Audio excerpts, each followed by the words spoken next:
Hello guys, welcome to Fiction Quest. So in this video, we will see, what if Naruto is summoned to DxD and Marries Grayfia Venelana? If you enjoy these kinds of stories, don't forget to show us some love by hitting the like button and subscribing to the channel.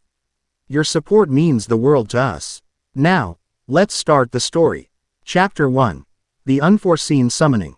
The air in Konohagakure was thick with the scent of rain-soaked earth and the distant, comforting aroma of grilling meat from the yakiniku. Peace had a smell, Naruto Uzumaki had decided, and it was this. From his position atop the Hokage monument, perched on the carved stone head of his own father, the village spread out below him like a living map. Lanterns were beginning to glow in the encroaching twilight, their warm orange light reflecting off the puddled streets. The sounds were a familiar symphony.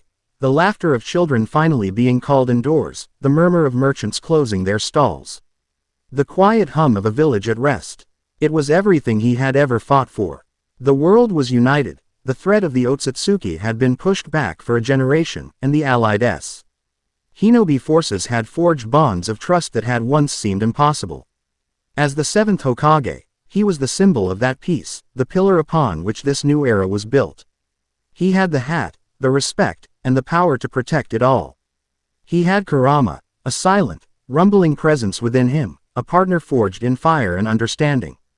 He had his friends, his precious people. So why did this profound sense of quiet feel so empty? It was a traitorous thought, one he immediately tried to smother. He had no right to feel this way. Countless souls had been sacrificed for this peace. Yet, the feeling lingered. A dull ache in his chest that had nothing to do with any physical injury. The fight was over. The struggle that had defined his entire life, from the lonely days on the academy swing to cosmic battles of the fourth grade ninja war, had reached its conclusion. He had won, and in winning, a part of him felt adrift. You're brooding again. Naruto didn't need to turn to know it was Shikamaru. The shadow user's lazy footsteps were as familiar to him as his own. I'm not brooding, Naruto replied, his voice carrying easily over the evening breeze. I'm observing. It's a Hokage thing. Shikamaru came to a stop beside him, hands shoved deep into his pockets. He let out a sigh, a cloud of warm air in the cool evening. Right, and I'm just here to admire the view. What a drag. You've been coming up here every night for a week. Something's on your mind. Naruto didn't answer immediately, his gaze sweeping over the village he loved. It's too quiet. That's the point, isn't it? Shikamaru followed his gaze. This is what we nearly died for. Quiet, I know, and I'm grateful for it, believe me, Naruto said, turning his head slightly. It's just different. I spent so long running towards a goal, and now that I'm here, I feel like I'm still running, but I don't know where to. It's called being a leader, Naruto. The fight changes, that's all. It's no longer about dodging kunai. It's about dodging paperwork and navigating political squabbles. Shikamaru offered a rare, small smile. Though I think you'd rather face another 10 tails than the budget committee. Naruto chuckled, the sound genuine but brief. You're not wrong. He pushed himself to his feet, stretching his arms over his head. So, what's the report? You wouldn't climb all these stairs just to check on my mood. Shikamaru's expression grew more serious. The recon team in the land of ancestors sent a runner. They've confirmed the energy signature. It's a match for the telemetry we gathered from Kagaya's dimensions.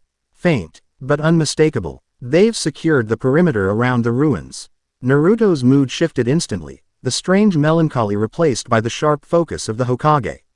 No casualties. None. The ruins are deep inside a mountain range, completely isolated. But the energy fluctuations are getting stronger. They think something inside is activating. All right. Naruto's voice was firm, decisive. Tell Kakashi-sensei he's in charge until I get back. I'll take a small team. I want to see this for myself. If this is Otsutsuki tech, I don't want anyone taking unnecessary risks. I figured you'd say that, Shikamaru said, his tone resigned. Just be careful. A quiet world is more dangerous than a loud one. It makes you forget how to listen for the things that don't make a sound. Naruto clapped a hand on his friend's shoulder, his familiar, wide grin finally returning. Don't worry, Shika, I'm always listening. The ruins were not what he expected. Buried in the heart of a jagged, unnamed mountain. They were less a structure and more a scar carved into the bedrock. The air hummed with a strange, dissonant energy that made the hairs on his arms stand up. It felt ancient, powerful, and utterly alien. Kurama stirred within him, a low grumble of warning echoing in his mind. Be careful, Naruto. This is not chakra as we know it. It feels warped. I feel it too, Naruto thought back, his senses extended in sage mode. The natural energy of the world seemed to recoil from this place, creating a pocket of profound wrongness. He moved through the cyclopean corridors, his footsteps silent. The walls were covered in intricate carvings, geometric patterns that seemed to shift and writhe at the edge of his vision. They weren't a language, but a circuit board of cosmic proportions. He could feel power flowing through them, converging on a central chamber ahead. The chamber was immense, a perfect sphere carved from the mountain's heart. In the center, a complex ray of glowing lines and symbols was etched into the floor, pulsing with a faint, crimson light. It was a summoning circle, but grander and more complex than any he had ever seen. It felt less like a jutsu and more like a tear in the fabric of reality. Hokage-sama, a voice called out, and one of the Jonin from his team, a sensory ninja named Kato, approached him cautiously. The fluctuations are originating from that array. It's intensifying. Naruto knelt, tracing one of the glowing lines with his gloved finger. The energy within was potent, coiling like a serpent.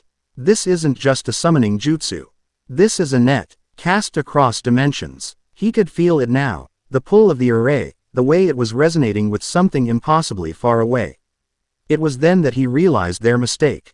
They had assumed the array was inactive, a relic of a bygone age. But it wasn't. It was primed, waiting for a power source sufficient to complete the circuit. And he had just walked into the center of it. A living battery of sage and tailed beast chakra. The crimson light erupted, the symbols on the floor blazed with blinding intensity, and the hum became a deafening roar. The very air seemed to solidify, pressing in on him from all sides. The Jonin were thrown back against the walls of the chamber, their shouts lost in the maelstrom. Naruto, it's got us. Kurama roared in his mind, the fox's power surging. Trying to fight the pull, Naruto planted his feet, digging his heels into the stone floor as he flared his own chakra, a golden shroud of power exploding around him. For a moment, he held his ground. He was Naruto Uzumaki, the strongest shinobi in the world. He would not be moved. But this wasn't a contest of strength. The array wasn't trying to overpower him, it was rewriting the space he occupied. The intricate lines on the floor were a key, and his immense chakra was turning it in a lock that spanned reality. The world around him began to dissolve into a vortex of screaming color and fractured light. He felt a tearing sensation, as if his very existence was being peeled away from his home dimension. He reached out a hand, a desperate, instinctual gesture towards the forms of his retreating shinobi. Get back, he roared, his voice swallowed by the dimensional rift. Then, everything was gone. The familiar feel of natural energy, the comforting presence of his village. The very ground beneath his feet, all of it vanished, replaced by an agonizing, timeless fall through nothingness. He landed hard, not on stone, but on polished marble that cracked under the force of his impact. The transition was jarring, a violent expulsion from the chaotic non-space he had been tumbling through. One moment he was falling, the next he was on one knee in the center of a vast, dark chamber.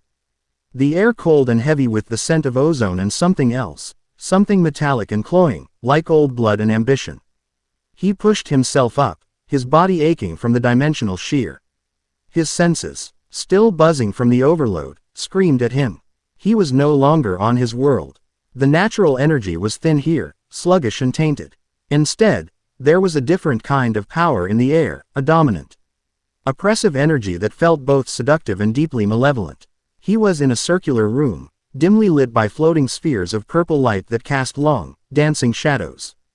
The walls were lined with towering pillars, and between them, cloaked figures stood in silent observation.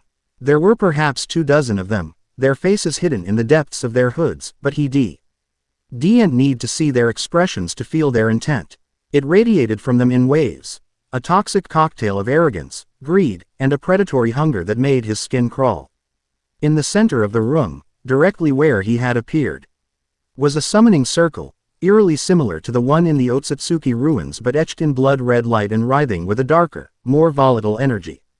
It worked, a voice hissed, cutting through the silence. It was a dry, rasping sound, like stones grinding together. A figure, taller than the rest, stepped forward. The ritual of the Forgotten King is a success. We have our weapon. Naruto's eyes narrowed. He slowly straightened to his full height, his orange and black jacket looking starkly out of place in the gothic gloom. He wasn't afraid. He wasn't even angry. He was just tired. Tired of being a pawn in someone else's grand design. A weapon. Naruto's voice was calm, but it carried an edge of steel that cut through the oppressive atmosphere. You went to a lot of trouble. You should have just asked. I'm not for hire. A collective ripple of dark amusement went through the assembled figures. The leader chuckled, a humorless sound. You misunderstand, creature. You are not being asked. You have been summoned. You are bound to our will.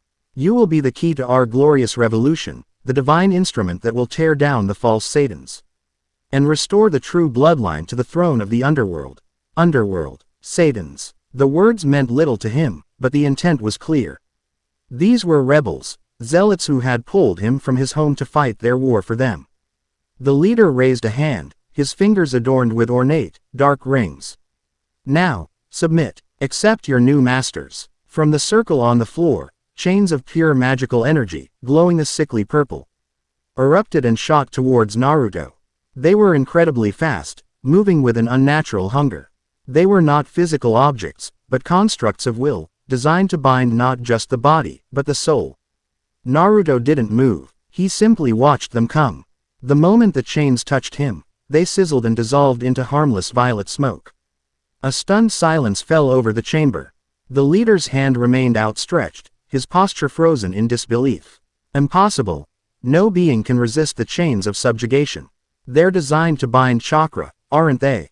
Naruto said, flexing his shoulders. He could feel the chains, intent, the way they tried to latch onto his energy pathways. Or whatever you call your power here. Mine's a little different. He took a slow, deliberate step forward, the broken marble crunching under his boot. Let me make this simple for you. I don't know who you are, and I don't care about your revolution. You made a big mistake bringing me here. Send me back, now, insolent beast. Another cloaked figure snarled, stepping forward and conjuring a sphere of crackling red energy in his palm. We will break you. The figure hurled the sphere, which flew through the air with a demonic screech. Naruto simply raised a hand and caught it. The destructive energy, enough to vaporize a normal man, swirled in his palm for a second before he closed his fist. Extinguishing it completely, he opened his hand, showing nothing but an empty palm. That's your power. Cute. Panic began to creep into the atmosphere of the room. Their arrogance was being systematically dismantled. Their ultimate weapon was refusing to be wielded, and their own power seemed utterly insignificant before him. Seize him. The leader roared, his composure finally shattering. Bind him. Do not let him. He never finished the sentence. Naruto vanished. He didn't use a body flicker, which would have been too slow. He simply moved, a blur of orange and gold that the eye couldn't track. One moment he was in the center of the room, the next he was standing directly in front of the leader.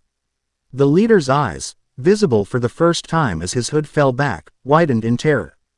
He was a man with sharp, cruel features and pointed ears, his face a mask of aristocratic disdain now contorted by fear. Naruto placed a single hand on the man's chest. He didn't push. He didn't strike. He just rested it there. I'm going to say this one last time, Naruto said, his voice dropping to a low, dangerous murmur that was more terrifying than any shout. Send me home. Then, he released a tiny, controlled pulse of his chakra. It wasn't an attack. It was a statement. A wave of pure, overwhelming power washed through the chamber. It was the power of a living sun, the force of a raging ocean. The unshakable will of a man who had faced down gods and saved the world.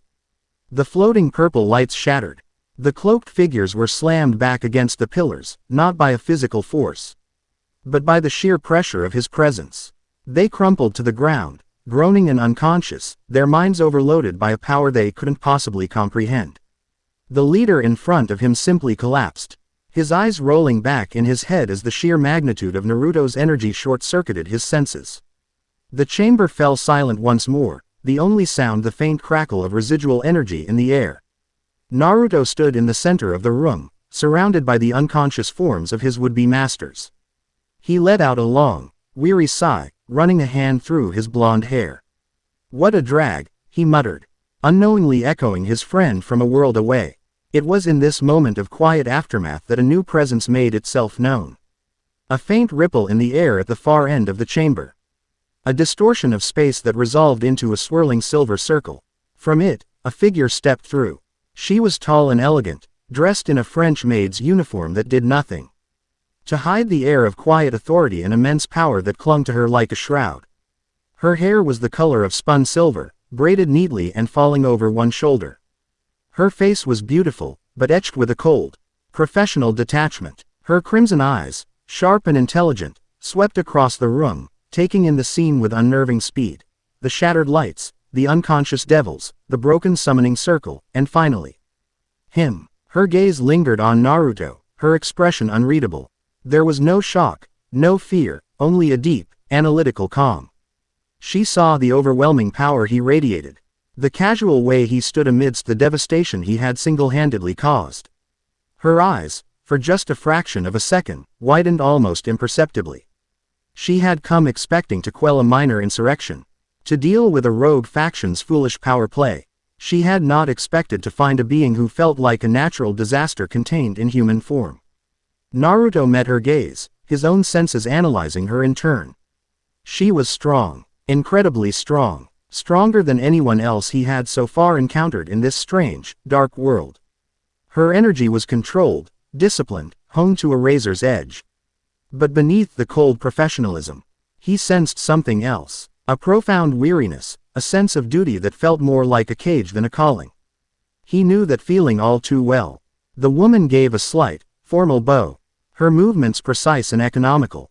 "I am Grayfia Lucifuge," she said, her voice a cool, melodic chime that seemed at odds with the surrounding chaos.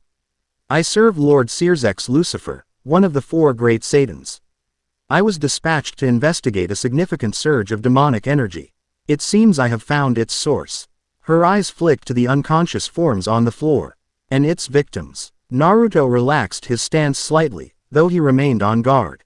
Her title, Lucifer, meant nothing to him, but her demeanor was not immediately hostile. "They weren't victims," he corrected, his tone even. "They were kidnappers. I was just defending myself." He gestured vaguely at the summoning circle. "They pulled me from my home. I'd like to go back." Grayfia's gaze returned to him, her crimson eyes holding a calculating gleam. "I see. They summoned something far greater than they could control." She took a small, graceful step forward. "Unfortunately, returning you to your home dimension may not be a simple matter. A ritual of this magnitude is not easily reversed. The energy required would be substantial." Naruto's jaw tightened. That was not the answer he wanted to hear. "Then we'll find a way." "Perhaps," she conceded. "But first, you cannot remain here. This is a den of traitors, and the forces of the Satans will soon be here to sterilize this entire facility. A being of your power being found here would create political complications." She was right, he knew. He was in a foreign land, a foreign world, with no knowledge of its laws or customs. Being found at the scene of a failed coup, even as the one who stopped it, would put him in an awkward, and likely dangerous, position. "Where do you suggest I go?" he asked. Grayfia's expression remained neutral, but he sensed a decision being made behind those intelligent eyes. She was weighing the risks, calculating the odds. Bringing him into the fold was a monumental risk. Leaving him to his own devices was perhaps an even greater one. "For now, you will come with me," she stated, not as a request, but as a calm assertion of fact. "There is a place where you can remain unseen, at least for a time. A place of neutrality where we can speak without the prying eyes of the court." She turned, creating another silver magic circle on the floor.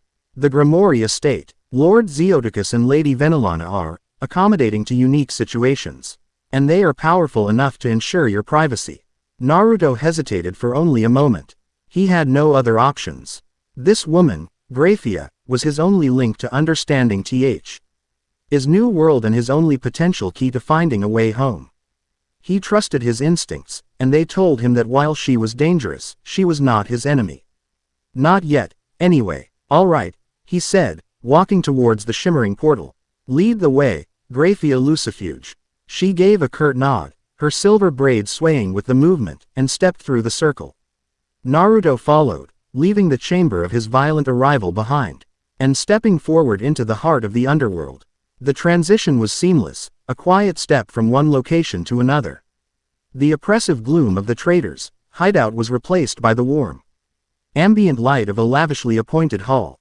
The air here was still thick with that strange energy, but it was calmer, more refined, like a wild river diverted into a serene garden canal. They had arrived in what appeared to be the main foyer of a grand mansion. A sweeping staircase with a polished mahogany banister dominated one wall, leading up to a galleried landing. The floors were a checkerboard of black and white marble, and the high, vaulted ceiling was adorned with a massive crystal chandelier that sparkled with an inner, magical light. It was opulent, aristocratic, and screamed of old money and even older power. Impressive, Naruto commented, his eyes taking in the details. It reminded him of the castles he'd seen in the Land of Snow, but on a much grander scale. The House of Gremory is one of the 72 pillars of the underworld, Grayfia explained, her voice still holding its professional, detached tone. They are one of the most influential noble families. Before she could elaborate, a new voice, warm and sultry with an undercurrent of authority, echoed from the top of the staircase. Grayfia, my dear, I was not expecting you. And you've brought a guest. Naruto looked up. Standing on the landing was a woman who commanded attention as effortlessly as she breathed. She was stunningly beautiful, with long, flowing brown hair that casca dead over her shoulders and violet eyes that sparkled with intelligence and a hint of playful curiosity. She wore an elegant, form-fitting purple dress that accentuated her generous curves. She carried herself with the poise and confidence of a queen. This was, without a doubt, the lady of the house. She descended the stairs, her movements fluid and graceful. I sensed the use of your teleportation circle. And this immense power that accompanied it. It feels like a storm cloud just parked itself in my foyer. Her violet eyes landed on Naruto, and she gave him a slow, appraising look that was both unnerving and oddly flattering. I am Venelana Gremory, and you are Naruto Uzumaki, he replied simply, meeting her gaze without intimidation. He could sense her power, a vast and deep well of it. But it was tempered by a warmth that the silver-haired maid lacked. She was powerful, but not cold. Naruto Uzumaki, Venelana repeated, testing the name on her tongue. A strange name. You are not from around here, are you? She came to a stop a few feet from them, her gaze sharp. Grayfia, an explanation would be in order. Grayfia gave a concise, factual report of the events. The power surge, the location of the rogue faction, the discovery of the aftermath, and Naruto's presence. She carefully omitted the full display of his power, merely stating that he had incapacitated the traitor and that the summoning ritual had targeted him specifically. Venelana listened intently, her expression growing more serious with each word. Summoned from another world, she mused, her eyes fixed on Naruto. The old legend spoke of such things, but it has not been successfully attempted in millennia. The fools. To pull a being of your caliber, they were playing with fire they could not hope to control. She saw him not as a weapon or a monster, but as a person, a powerful one who had been wronged. That alone earned her a measure of his respect. My husband and my son are away on business, Venelana continued, her tone shifting to one of gracious hospitality, though the strategic mind behind her eyes was clearly working. You are welcome to stay here as a guest of the House of Gremory. We will offer you our protection until this matter can be brought before the Saiyans. Thank you, Naruto said with a nod. I appreciate that. Before the conversation could continue, the air in the foyer crackled with a sudden, intense pressure. 4 new teleportation circles blazed into existence on the marble floor, each one bearing a different, elaborate crest. From them, 4 figures emerged, and the ambient energy in the room spiked to an astronomical level. Naruto instantly tensed, his senses screaming at him. The power radiating from these 4 new arrivals dwarfed even Grayfia's and Venelana's. Each one felt like a force of nature, a living embodiment of immense power and authority. One had brilliant crimson hair, a shade so vibrant it seemed to burn. He had a kind, handsome face. But his eyes held the weight of a king. This was Sears's Lucifer, and Naruto recognized the name Grayfia had mentioned. Another was a studious-looking man with green hair and glasses, his power feeling analytical and precise. The third was a boisterous woman with black hair tied in a ponytail, her energy crackling like a thunderstorm. The fourth was a grim-faced man with dark hair, his power vast but somber. Sears's Lucifer's gaze swept the room before landing on Naruto. His eyes, the same crimson as Grayfia's, widened slightly as he felt the sheer depth of Naruto's reserves. It was like looking at an ocean and realizing it had no bottom. Grayfia, Sears said, his voice calm but carrying an undeniable weight of command. Report. Grayfia knelt, along with Venelana, in a gesture of respect. She delivered the same report she had given to Venelana, but this time, she added a crucial detail. The traitors were subdued by Naruto Uzumaki alone, my lord.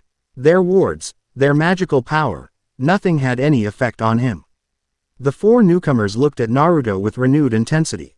They weren't just looking at a powerful anomaly anymore, they were looking at a strategic asset of unimaginable value. And a threat of equal measure. Sears stepped forward, his friendly demeanor a thin veil over a will of absolute iron. Naruto Uzumaki, on behalf of the four great Satans and the entire underworld, I offer my apologies. You were brought to our world against your will by the foolish actions of traitors. We will see them punished for their crimes. He paused, letting his words sink in. Grayfia informs me you wish to return home.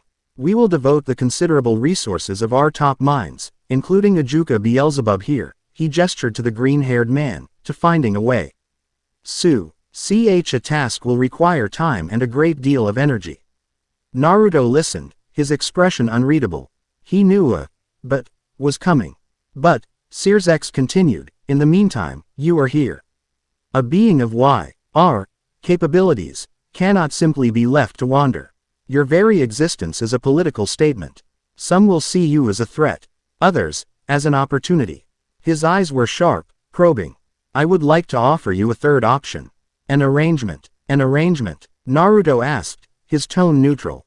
You possess power that could drastically alter the balance of our world, Sears stated plainly. We are currently in a precarious state of peace. There are factions, like the ones you've already met, who wish to see that peace shattered. Help us maintain it. Lend us your strength to protect the innocent citizens of the underworld from those who would see it burn. And in return, you will have the full protection and resources of the four great Satans at your disposal. We will make finding a way to your home our highest priority. You will be given a rank, a title, a home, anything you desire. Think of it as employment, Sears finished, offering a disarming smile. It was a good offer. A tempting one, but Naruto saw the truth behind it. They wanted to control him. To put a leash on the unknown variable he represented. They would dress it up as an alliance, as a job, but it was a cage nonetheless. Albeit a gilded one. He looked from Sears's calculating eyes to Grayfia's stoic mask, and then to Venelana's intriguing, watchful gaze. He was trapped here, for now. He needed their help, but he would not be their dog. Naruto finally broke the silence, his voice ringing with a calm certainty that captured the attention of every powerful being in the room. I'll help you, he said. I won't stand by and watch innocent people get hurt. That's not who I am. Sears's smile widened. Excellent. Then we have but, Naruto cut him off, his gaze hardening slightly. I'm not your soldier. I'm not your weapon. I will not be your pawn to be moved around a board. I will help on my own terms. I'll fight for who I choose, when I choose. My loyalty won't be to your government or your titles. It will be to the people I decide are worth protecting. He looked directly at Sears, his blue eyes as clear and deep as the sky of his own world. I am not your subordinate. I am your ally. Take it or leave it. The smile vanished from Sears's face, replaced by a look of stunned surprise. The other Satans stared, taken aback by his audacity. In the history of the underworld, no one had ever spoken to the great Satans with such casual, unyielding defiance. A slow, genuine smile spread across Venelana Grimori's face. Grayfia, for her part, watched him with a newfound, unreadable emotion in her crimson eyes. The foyer was silent for a long, tense moment as the new reality settled. A power unlike any they had ever known had just been dropped into the heart of their world. And he had just made it clear that he would not be kneeling to any throne. The game had just changed, and Naruto Uzumaki had dealt himself in. Chapter 1 End. Chapter 2. A Fragile Alliance. Fei in the Gremory estate was a strange kind of quiet. It was the heavy, expectant silence of a gilded cage, a stark contrast to the lively, organic peace of Konoha. Here, everything was ordered, precise. Servants moved with silent efficiency, their footsteps whispering against the polished marble. The very air seemed to hold its breath, waiting for a command. For Naruto, who was used to the chaotic energy of a bustling village, it was profoundly unsettling. He spent his first few days exploring. The estate was a world unto itself, with sprawling gardens where the flora glowed with a soft, internal light. Vast libraries filled with books bound in strange leathers, and training grounds that hummed with contained power. He learned that the ever-present servants were not merely staff, but devils bound by contracts. Members of lesser houses serving the pillar of Gremory. The concept sat poorly with him, a reminder of a class system that grated against his deepest held beliefs. His constant companions in this new, strange world were the two women who had become his unwilling hosts. Venelana and Grayfia were as different as night and day, yet they formed the twin pillars of his new reality. Venelana was a source of knowledge, a willing guide to the labyrinthine politics of the underworld. They would often sit in the grand conservatory, surrounded by alien plant life, a small table with a steaming tea service between them. She spoke of the 72 pillars, the ancient noble families who formed the bedrock of their society. She explained the delicate balance of power between the four great Satans. The lingering resentment from the old families who had lost their standing after the Great War, and the ever-present tension with the other factions, the Angels of Heaven and the fallen angels of the Gregory. "You must understand, Naruto," she said one afternoon, her violet eyes watching him over the rim of her teacup. "Our world is built on a foundation of power and legacy. Searsex and the other Satans are reformers. They brought an end to the endless war and advocate for a more progressive society. But many of the older houses see this as a betrayal of their heritage. They believe in the supremacy of pure-blooded devils and view any compromise as a weakness." "Sounds familiar," Naruto commented, swirling the fragrant, dark liquid in his cup. "Old grudges die hard. Back home, Chi took a war that nearly ended the world to get everyone to finally sit down and talk." "And did it work?" Venelana asked, her curiosity genuine. "For now," Naruto admitted. "Peace is a lot harder to maintain than war. You have to keep fighting for it every day." A smile touched her lips, a subtle, appreciative expression. "You speak like a true leader. Not like a general, but like a king." Her gaze was direct, holding an intensity that had nothing to do with politics. In these moments, Naruto felt the palpable connection between them, a mutual respect between two individuals who understood the crushing weight of responsibility. He saw the shrewd matriarch, the politician, but he also saw the woman beneath, one who possessed a deep strength and a fire that the strictures of her society had clearly tried, and failed, to contain. His interactions with Grayfia were entirely different. She was a ghost in the mansion, always present but rarely speaking unless addressed. She maintained a perfect, professional distance. Her posture immaculate, her voice a placid monotone. She was Searsex's queen, his most powerful piece on the board, and she never let anyone forget it. Naruto, however, refused to see her as just a piece. He found her one evening in the armory, a vast chamber where generations of Gremory weapons were displayed. She was standing before a display case, her hand gently polishing a silver gauntlet to a mirror shine, a simple, mundane task she seemed to be using to center herself. "You miss it, don't you?" he asked, his voice making her startle slightly. It was the first time he had ever seen her composure crack, even for a millisecond. She turned, her expression smoothing back into its neutral mask. "I do not know what you mean, Lord Uzumaki." "The fighting," he clarified, walking closer. He gestured to the weapons around them. "Being on the front lines. The clarity of it, it's different from the political games, isn't it? Simpler, more honest." Her crimson eyes watched him. A flicker of an unreadable emotion in their depths. My duty is to Lord Searsex.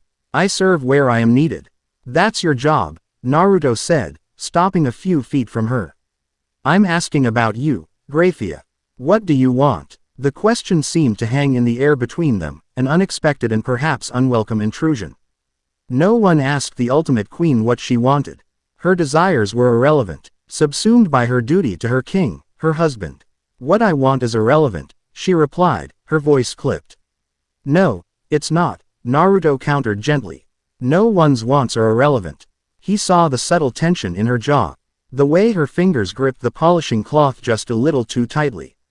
He was pushing, he knew, but he couldn't help it. He saw a kindred spirit in her, another soul trapped by a title. Back home, I was a Jinchuriki, a weapon to be used by my village. It took me a long time to realize I was more than that. You're more than just a queen, Grayfia. She turned away from him, placing the gauntlet back in its case with meticulous care. You presume too much, Lord Uzumaki. Maybe, he conceded, but I'm a pretty good judge of character. He left her then, letting the silence of the armory settle around her once more. But he had planted a seed. He had looked past the maid uniform, past the title of Queen of Annihilation, and had spoken to the woman within. And he knew, with an unshakable certainty, that she had heard him. A week after his arrival, Searsex Lucifer appeared at the Grimoire estate. He came not with the pomp of a Satan, but with the quiet purpose of a commander assessing a new weapon. He found Naruto in one of the training grounds, going through a series of katas, the movements a fluid dance of deadly precision. Your control is remarkable, Searsex commented from the edge of the field. Venelana stood beside him, her arms crossed, watching with a proud glint in her eyes. Grayfia stood a respectful distance behind them, a silent silver-haired shadow. Naruto finished his sequence with a sharp exhalation, his body perfectly still. It's just warm-ups. Indeed, Searsex said with a smile that didn't quite reach his eyes. I have come with a proposition. Many of the pillars have heard whispers of your arrival. They are anxious. They fear what they do not understand. I believe a demonstration is in order. To quell the IR fears and to properly introduce you to our elite. A demonstration, Naruto repeated, his tone flat. You mean a fight, a sparring match, Searsex corrected smoothly. Against some of our finest. It would be a chance for us to gauge your abilities, and for you to understand the power of an ultimate class devil. Naruto looked past Searsex to Venelana, who gave him a subtle, almost imperceptible nod. This was a necessary political move, a show of force to establish his place in the hierarchy. He let out a sigh. Fine, who am I fighting? The Cerberus squad from the House of Belial, Searsex announced. 3 of their best. They are known for their teamwork and their destructive magical power. All right, Naruto said, stretching his neck. Let's get this over with. The sparring match was held in a massive, magically shielded arena deep beneath the Grimoire estate. A viewing gallery overlooked the dueling floor, and it was filled with the imposing figures of several high-ranking devils. Their powerful auras a heavy weight in the air. Searsex, Ajuka Beelzebub, Venelana, and a few other clan heads watched from the center, their expressions a mixture of curiosity and skepticism. Grayfia stood behind Searsex, her face as impassive as ever. Naruto stood alone in the center of the arena floor, his hands tucked in his pockets. His opponents were 3 powerfully built devils clad in ornate black and red armor. The one in the center, a man with a sneer and fiery red hair, stepped forward. So you're the creature Searsex is so interested in, he mocked, his voice dripping with arrogance. You don't look like much.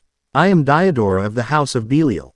Try to give us a good warm-up before we send you back to whatever hole you crawled out of.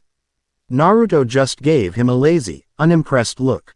Are we going to talk all day, or are you going to fight? Diodora's sneer tightened into a snarl. Insolent worm, you will learn to respect your betters. Attack. The 3 devils exploded into action. The ground erupted with dozens of complex magic circles, each one unleashing a torrent of destructive energy. Spears of demonic lightning, waves of hellfire, and bolts of pure sea. Concussive force converged on Naruto's position from all sides. It was a spectacular and overwhelming display of power, an attack that would have instantly annihilated a lesser being. From the viewing gallery, Venelana watched with a calm confidence, a small smile playing on her lips. Grayfia's hands, however, were clasped tightly in front of her, her knuckles white. Naruto didn't even move from his spot. The moment the attacks entered a 10-foot radius around him, they simply fizzled. The roaring hellfire was snuffed out. The crackling lightning dissipated into nothing. The concussive blasts were reduced to gentle puffs of air. He hadn't erected a barrier. He hadn't dodged. He had simply released a thin, almost invisible shroud of his own chakra, a passive field of energy so potent and controlled that it neutralized their magic on contact. A stunned silence fell over the arena. The three members of the Cerberus squad stared, their mouths agape. "My turn," Naruto said, his voice calm. He vanished. Before Diodora could even register his disappearance, Naruto was behind him. He didn't strike. He simply tapped the devil on the back of the neck with 2 fingers. Diodora's eyes rolled back in his head, and he crumpled to the ground, unconscious. The other 2 devils spun around, their faces masks of panic. Where did he? One of them was silenced as a new Naruto appeared in front of him, a perfect replica of the original, and delivered a swift, precise chop to the side of his neck. He went down without a sound. The third devil, now terrified, unleashed a desperate, point-blank blast of demonic energy. The Naruto in front of him dissolved into a puff of smoke, a shadow clone. The real Naruto dropped from above, landing lightly behind the last standing opponent. "It's over," he said. He didn't even bother to strike. The devil, feeling Naruto's immense presence directly behind him, simply froze, his will to fight completely shattered. He dropped his hands and slowly sank to his knees, trembling. The entire sparring match had lasted less than 10 seconds. In the viewing gallery, the assembled devils were completely silent, their earlier skepticism replaced by a profound, chilling awe.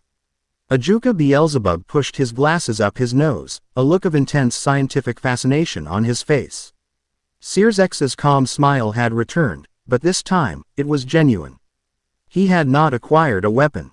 He had stumbled upon a force of nature. Naruto dispelled his clone and walked back to the center of the arena, dusting off his hands. He glanced up at the gallery, his gaze sweeping over the powerful figures before landing on Grayfia. For a single, fleeting moment, their eyes met. He saw not shock, not awe, but a deep, burning curiosity. He had shown her a glimpse of his power, but he had done it with a level of control and restraint that she, a master of control herself, could truly appreciate. He gave her a small, almost imperceptible wink. A faint, surprised blush, barely visible against her pale skin, rose on Grayfia's cheeks before she quickly regained her composure, her expression once again becoming a mask of professional indifference. But the mask was a little more fragile than it had been before. Later that evening, the atmosphere in the Grimoire estate was charged. The news of Naruto's sparring match had already begun to spread like wildfire through the upper echelons of the underworld. The being from another world was not just powerful, he was in a league of his own. Naruto found himself in the infirmary, letting the Grimoire medic mage tend to a small gash on his arm. He had allowed one of Diodora's initial, weaker spells to graze him, a deliberate act to make his opponents underestimate him and to gather data on their magic. The door slid open, and Grayfia entered, carrying a tray with medical supplies. She dismissed the medic with a quiet word, her authority absolute. "I will tend to him." She knelt before him, her movements efficient as she began to clean the wound. Her touch was surprisingly gentle. "You held back," she stated, her voice a low murmur. "It wasn't a question. They weren't a threat," Naruto replied, watching her work. "There was no reason to get serious. You defeated 3 ultimate class devils in under 10 seconds without using a single significant attack," she countered, her eyes focused on her task. "Your definition of serious is concerning. Is that a compliment?" he asked with a slight grin. She didn't answer immediately, concentrating on applying a healing salve to the wound. The salve glowed with a soft green light, and the gash began to knit itself closed. "Your power, it is not demonic.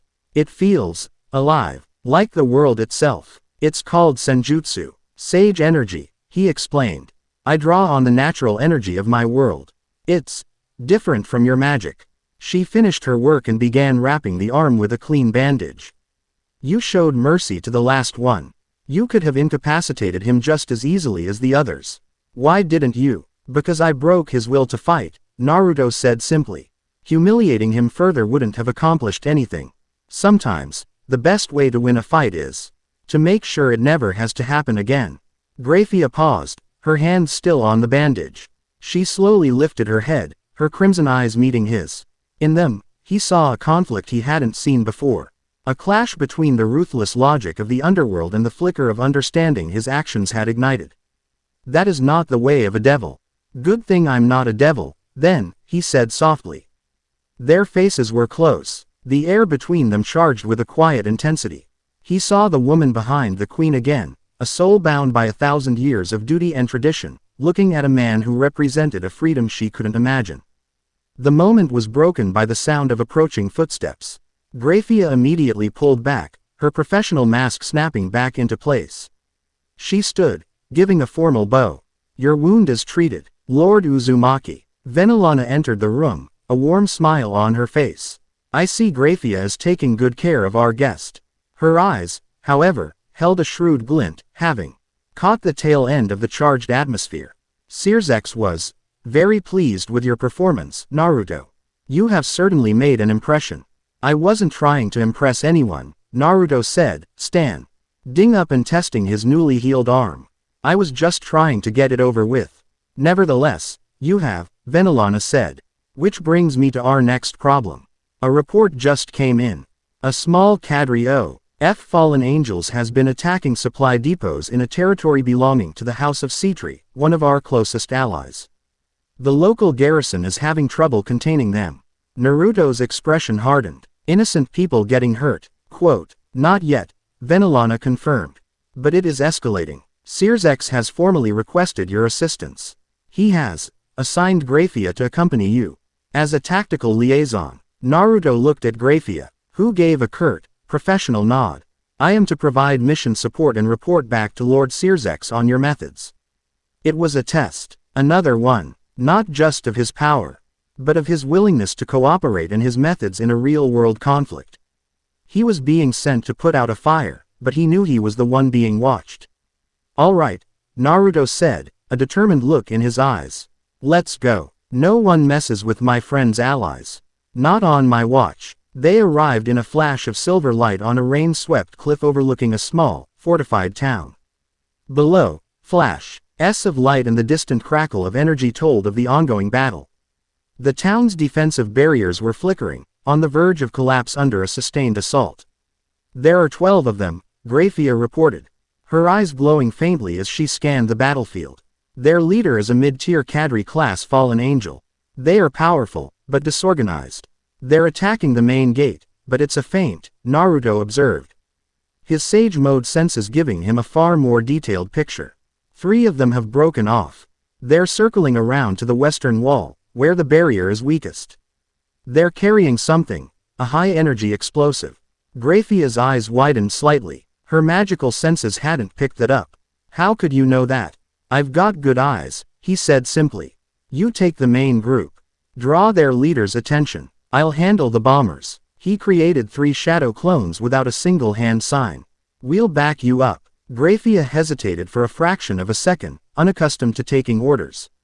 But his assessment had been so swift, his strategy so clear, that she found herself nodding in agreement. Understood. With a flare of her own immense power, she shot towards the main gate like a silver comet, unleashing a wave of her family's signature power of annihilation, a terrifying attack that erased matter from existence. The display was awe-inspiring, and it immediately drew the attention of every fallen angel on the field. While the main battle raged, Naruto moved. He was a ghost, a flicker of motion through the storm-lashed trees. He and his loans intercepted the 3 bombers just as they reached the western wall. The fight was brutally efficient and mercifully short. The fallen angels, focused on their objective, never even saw him coming. They were disarmed and incapacitated with a series of precise nerve strikes before they could react. He tied them up, checked the explosive device, a complex piece of magical engineering, and then earned his attention back to the main fight. Grayfia was a whirlwind of destruction, her power overwhelming, but the fallen angel leader was crafty, using his subordinates as shields while he hurled spears of holy light at her. Naruto appeared on the battlefield in a flash of gold. Need a hand? He didn't wait for an answer. He drew a single kunai and threw it. The kunai seemed to move impossibly fast, and the fallen angel leader, sensing the danger, erected a powerful light shield. The kunai struck the shield and stopped. The leader let out a mocking laugh. Is that all you? Naruto, who had already moved the moment he threw the kunai, appeared directly above the leader, his hand grasping the hilt of the kunai which was now embedded in the air itself, a flying Raijin marker. His other hand held a swirling sphere of pure, concentrated chakra, Rasengan. He slammed the sphere into the fallen angel's back. The impact was devastating, sending the leader spiraling to the ground, his armor shattered and his wings broken. He lay in a crater, defeated. The remaining fallen angels, seeing their leader fall, lost their nerve and immediately surrendered. As the local Seitree forces moved in to secure the prisoners, Naruto walked over to the defeated leader. He knelt down, ignoring the man's hateful glare. Why? Naruto asked. Why attack a civilian town? The fallen angel spat. We were paid, given weapons, promised power. Paid by who? Naruto pressed. The fallen angel just laughed weakly. He didn't give a name. Just a symbol. The morning star. Before he could say more, a faint say. Al on the fallen angel's chest glowed with a dark light. He choked, his eyes widening in horror as he dissolved into a pile of black dust. A self-destruct seal to prevent him from talking. Grayfia landed silently beside Naruto, her eyes on the dust. He was a pawn. They're always pawns, Naruto said, his expression grim. He stood up, his eyes scanning the equipment of the defeated fallen angels. He spotted it on the leg of one of the bombers he had captured earlier. Tucked into a sheath was a combat knife. It wasn't a standard fallen angel weapon. The hilt was made of a dark, underworld metal, and it was inscribed with a tiny, almost invisible maker's mark. He picked it up, his sensory abilities feeling the faint, residual energy clinging to it. It was demonic, not just any demonic energy, but the refined signature of a high house armory. These fallen angels had been supplied with devil weaponry. The traitors who had summoned him were not an isolated group. There was a conspiracy here. A shadow war being fought in the dark. A traitor was arming the enemies of the underworld, fanning the flames of conflict. He looked at Grayfia, who was watching him, her expression thoughtful. He had won the battle, demonstrated his power, and followed her tactical lead. But more importantly, he had shown mercy and uncovered a clue that she, with all her power, had missed. A fragile alliance had been formed between them, but now, it was clear that they were both standing on the edge of a much deeper, much darker abyss. Chapter 2 End. Chapter 3. Whispers of Rebellion. The storm over the Seitree territory had passed, but a different kind of storm was brewing within the quiet walls of the Grimoire Library. The devil-forged combat knife lay on the polished surface of a grand oak desk, a small, dark object that seemed to absorb the light of the room. Its very presence was an accusation. Venelana Grimoire circled the desk, her expression a mask of cold fury. Grayfia stood near the rain-lashed window, her posture rigid, her crimson eyes fixed on the weapon. Naruto sat in a plush leather chair, his fingers steepled, watching the two of them. The air was thick with unspoken tension. The craftsmanship is from the house of Agaras, Venelana said finally, her voice dangerously soft. The forging techniques are unmistakable. But the enchantment signature, that is Lucifuge. She stopped and looked directly at Grayfia. The statement was not an accusation, but a stark, unavoidable fact. Grayfia's composure didn't waver, but Naruto, with his heightened senses, could feel the turmoil beneath her calm exterior. A fractional tightening of her jaw, a subtle drop in her body temperature. My family has not armed the enemies of the Satans, she stated, her voice a sliver of ice. To do so would be to invite our own destruction. Quote, I don't believe you or your family are traitors, Grayfia, Naruto said, his calm voice cutting through the tension. But someone is using your family's magical signature. Someone with access and knowledge. There are only a handful of enchanters with that level of skill in my house, Grayfia mused, her analytical mind taking over. All of them have demonstrated unwavering loyalty for centuries. Quote, Loyalty can be a mask, Venelana countered, her gaze still sharp. And this goes deeper than a few rogue enchanters. To supply a cadre of fallen angels requires resources, distribution, and a complete disregard for the consequences. This is a move of rebellion, orchestrated by someone very powerful, and very bold. She looked at Naruto. Your arrival has accelerated their plans. They wanted a weapon of mass destruction. When that failed, they used the ensuing chaos to test the waters with a proxy attack. Naruto nodded slowly. They're testing the new Satan's response time. And they were testing me. See how the new piece on the board moves. He picked up the knife, feeling the dark energy clinging to it. The fallen angel mentioned a symbol. The morning star. Venelana's blood seemed to run cold. Risvam Lavan Lucifer, she whispered, the name itself seeming to poison the air. The son of the original Lucifer. He has been a ghost for centuries. A boogeyman whispered about by old houses who dream of returning to the age of war and pure blood supremacy. If he is involved, then this is far more than a simple rebellion, Grayfia finished, her voice grim. This is an attempt to drag the underworld back into a civil war. The implication hung heavy in the room. They were standing on the precipice of a conflict that could shatter the Fragi. Lapis Circex had spent centuries building, and the knife on the table was the first stone in a coming avalanche. In the Grand Council chamber of Luciferod, the capital city, the atmosphere was equally grim. Circex Lucifer sat on his throne, not as a king, but as a weary commander receiving a battlefield report. Ajuka Beelzebub stood beside him, studying a projection of Grayfia's report with an almost academic detachment. His methods were unconventional, but ruthlessly effective. Circex read aloud from a summary. He prioritized minimizing collateral damage and securing the enemy for interrogation. His sensory abilities surpass our most advanced detection magic, and his physical combat skills are, by Grayfia's own admission, unparalleled. The most fascinating part is the neutralization of our magic, Ajuka commented, pushing his glasses up. It's not a barrier, it's a passive effect of his energy. He seems to project a field that simply unwrites the formulas of our spells as they approach. The implications are staggering. He is a living anti-magic field.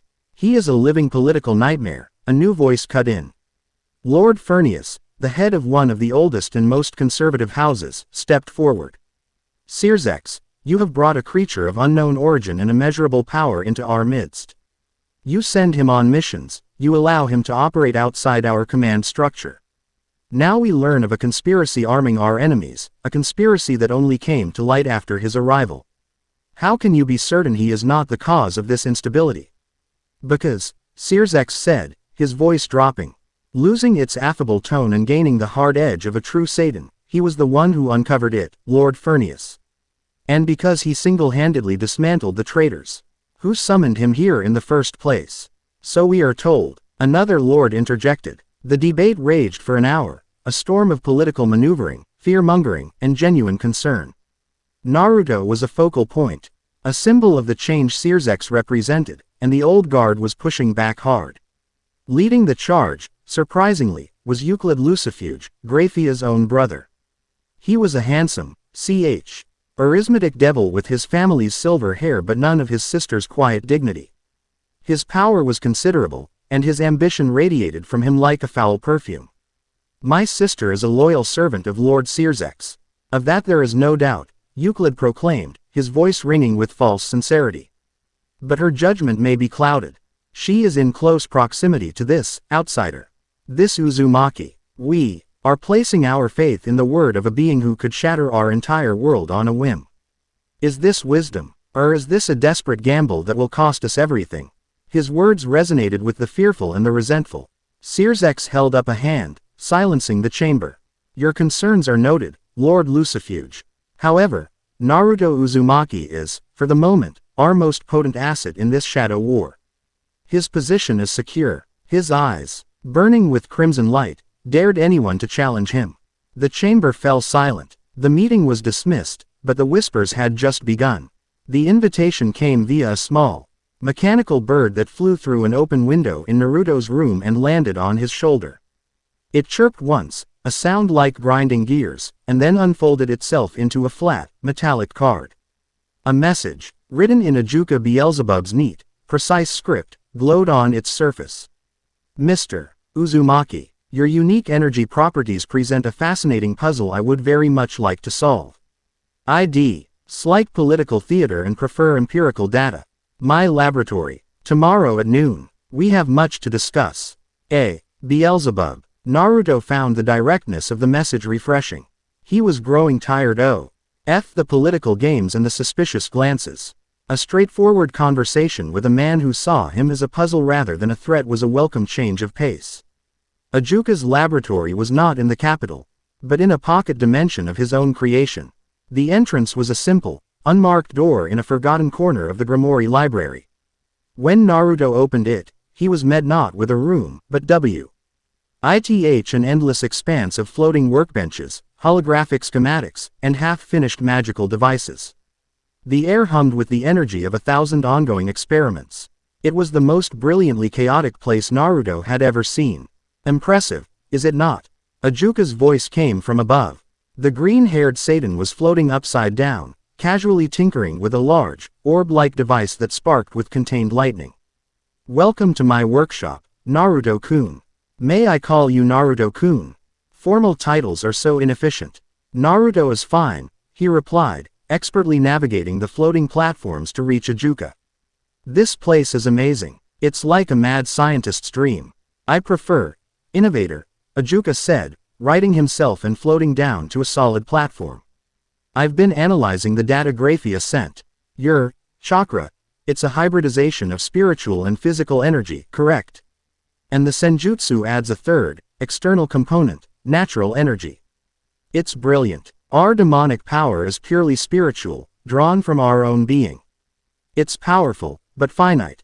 You have a tap connected to the entire world. Something like that, Naruto confirmed. He was surprised by how accurately Ajuka had grasped the basics. I want to understand it, Ajuka said, his eyes gleaming with an insatiable curiosity. Not to replicate it, our physiologies are too different. But to comprehend it, the principles behind it could revolutionize our own magical theories. They spent hours talking. It wasn't an interrogation. It was a true meeting of minds. Naruto, who had always struggled with the theoretical side of jutsu, found himself explaining concepts like chakra control, the elements, and the nature of sage mode to an enthralled audience. Ajuka, in turn, explained the fundamentals of demonic power, the formulaic nature of spells, and the evil peace system he had invented. They found a surprising kinship. Both were creators, innovators at the heart of their respective worlds. Ajuka had created a system to bolster his people's numbers and give them a future. Naruto had created a new era of peace through sheer force of will and a refusal to give up. The conspiracy you've uncovered, Ajuka said, his tone shifting to a more serious one. Rhizome is a cancer, one that must be cut out. But Searsex is constrained by politics. He cannot move against the old houses without concrete proof, or he risks the civil war Rhizome wants. So we need to find that proof, Naruto stated. Precisely. Ajuka tapped a console, and a small, sleek black bracelet materialized in his hand. This is for you. It's a prototype communication and analysis device. It will allow us to speak instantly and securely. More importantly, if you touch it to any magical object or signature, it will analyze its composition and trace it back to its source. Provided the source is in my database. And my database, I assure you, is the most comprehensive in the underworld. Naruto took the bracelet. It was light, and it clasped itself around his wrist. Thanks, Ajuka. This will be a big help. Think nothing of it, the Satan said with a rare smile. The chance to study your energy firsthand is payment enough. Now, I believe you have a social engagement to attend. Venelana Grimoire does not strike me as the type of woman whose invitations one ignores. You can't possibly be serious about wearing that. Naruto looked down at his standard orange and black jacket. What's wrong with it? It's comfortable. Venelana stood in the doorway of his chambers, looking magnificent in a floor-length gown of deep crimson that shimmered with every movement.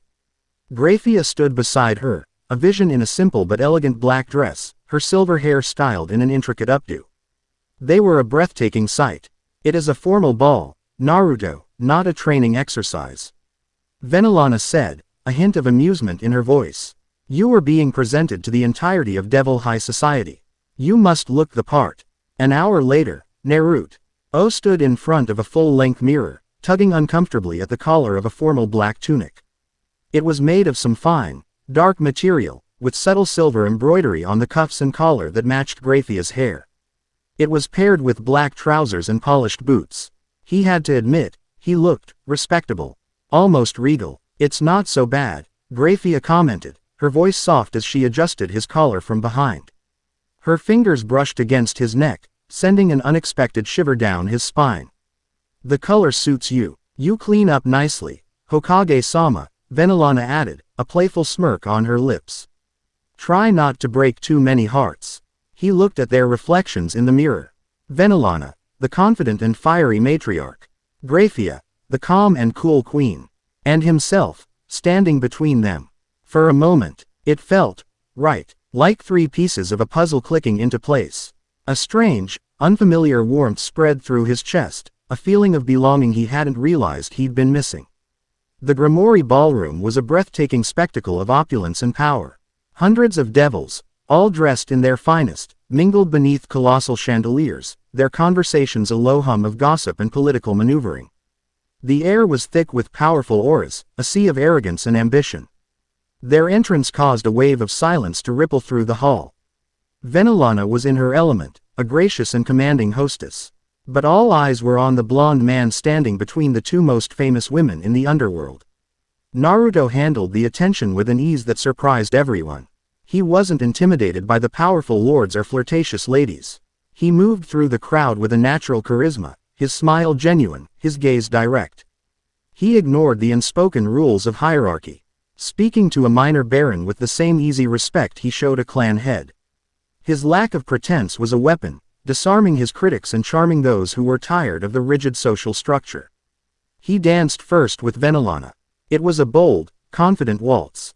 She was a magnificent partner, her movements graceful and sure. "You are causing quite a stir," she murmured, her violet eyes sparkling. "The old guard doesn't know what to make of you." "Good," Naruto replied, spinning her effortlessly. "Maybe it's time someone shook things up a little." Their chemistry was undeniable, a dance of TWO powerful individuals who recognized and respected the strength in each other. His dance with Grayfia was different. The music had shifted to a slower, more intimate melody. He gently took her hand, and she allowed him to lead her to the floor. They moved in a comfortable silence, her usual rigidity melting away slightly in his arms. He wasn't the boisterous boy she had first met, but a confident man who held her with a surprising gentleness. "You look beautiful tonight, Grayfia," he said, his voice low enough for only her to hear. She looked up at him, her crimson eyes wide with surprise. "It is merely a dress, Lord Uzumaki." "It's more than that," he said, his gaze sincere. "For a little while tonight, you're not a queen. You're just Grayfia." He saw it then, a genuine, unguarded smile. It was small, fleeting. But it transformed her face, chasing away the shadows of duty and revealing the beautiful woman beneath. It was a sight he knew he would never forget. The moment, however, was destined to be broken. A touching display, a mocking voice drawled from the edge of the dance floor. The music faltered as Euclid Lucifuge stepped forward, a contemptuous sneer on his face. He clapped his hands in a slow, insulting pantomime of applause. "The beast tames the queen. How utterly quaint. Tell me, outsider, what spells have you woven to enchant both the matriarch of Grimoire and my own dear sister?" A hush fell over the ballroom. This was a direct, public challenge. Naruto stopped dancing, though he did not release Grayfia's hand. He turned to face Euclid, his expression perfectly calm. "I don't use spells. I use honesty. You should try it sometime. It might make you less of a jackass." A few shocked gasps and stifled laughs echoed through the hall. Euclid's face flushed with anger. "You dare insult me, you, a creature of unknown origin, a stray dog Searsex has decided to dress up in finery. You have no name, no legacy. You are nothing." "My name is Naruto Uzumaki," he replied, his voice quiet but carrying to every corner of the silent room. "And I earned my legacy through my actions, not my bloodline. I protect my friends. I fight for what I believe in. That's more than you can say." All you've done is stand here and try to tear others down to make yourself feel tall. He took a step forward, his presence suddenly immense, his easygoing demeanor gone, replaced by the chilling stillness of a predator. You think power comes from a name, from a title? You're wrong. Power is the will to protect what's precious to you. And you seem willing to sacrifice anyone, even your own sister.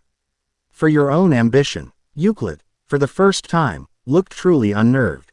He had expected a shouting match, a brawl. He hadn't expected to be so calmly and completely dismantled.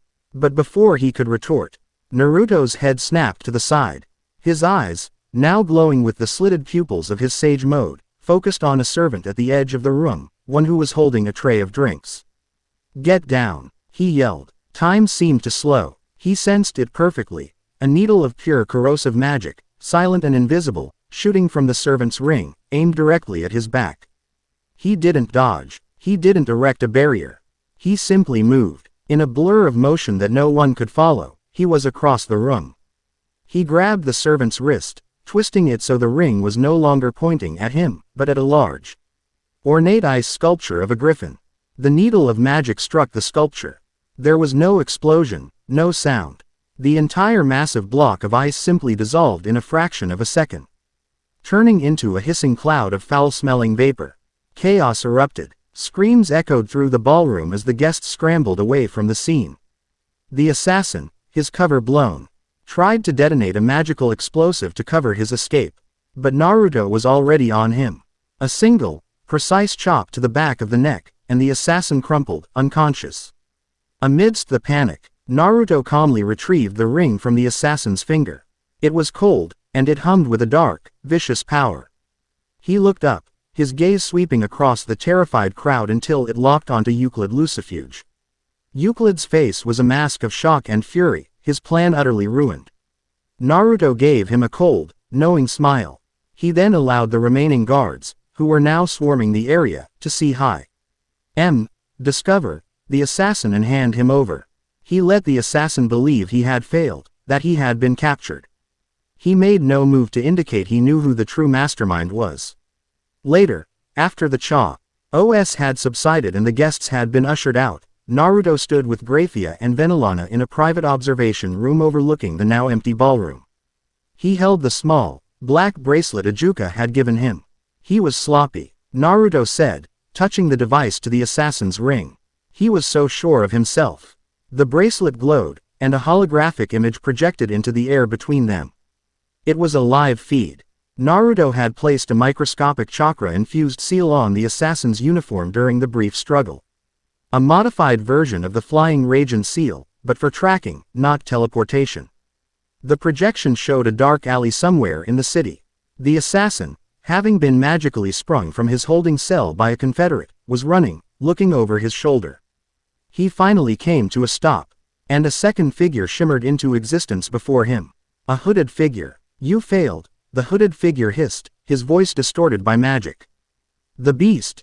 He knew, the assassin stammered. It was like he could see the attack coming before I even launched it.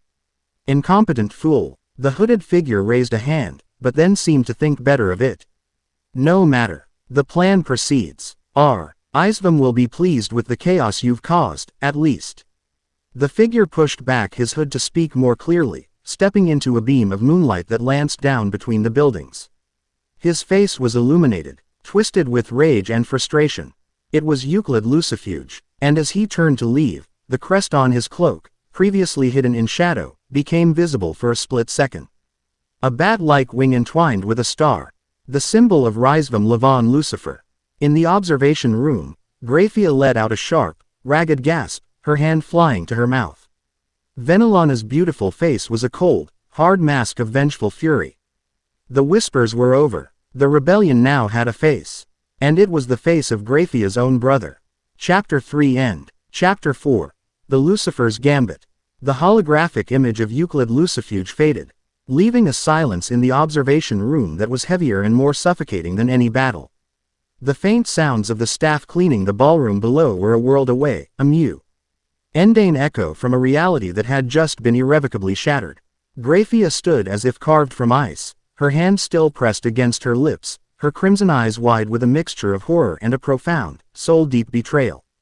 This was not a political enemy or a faceless traitor.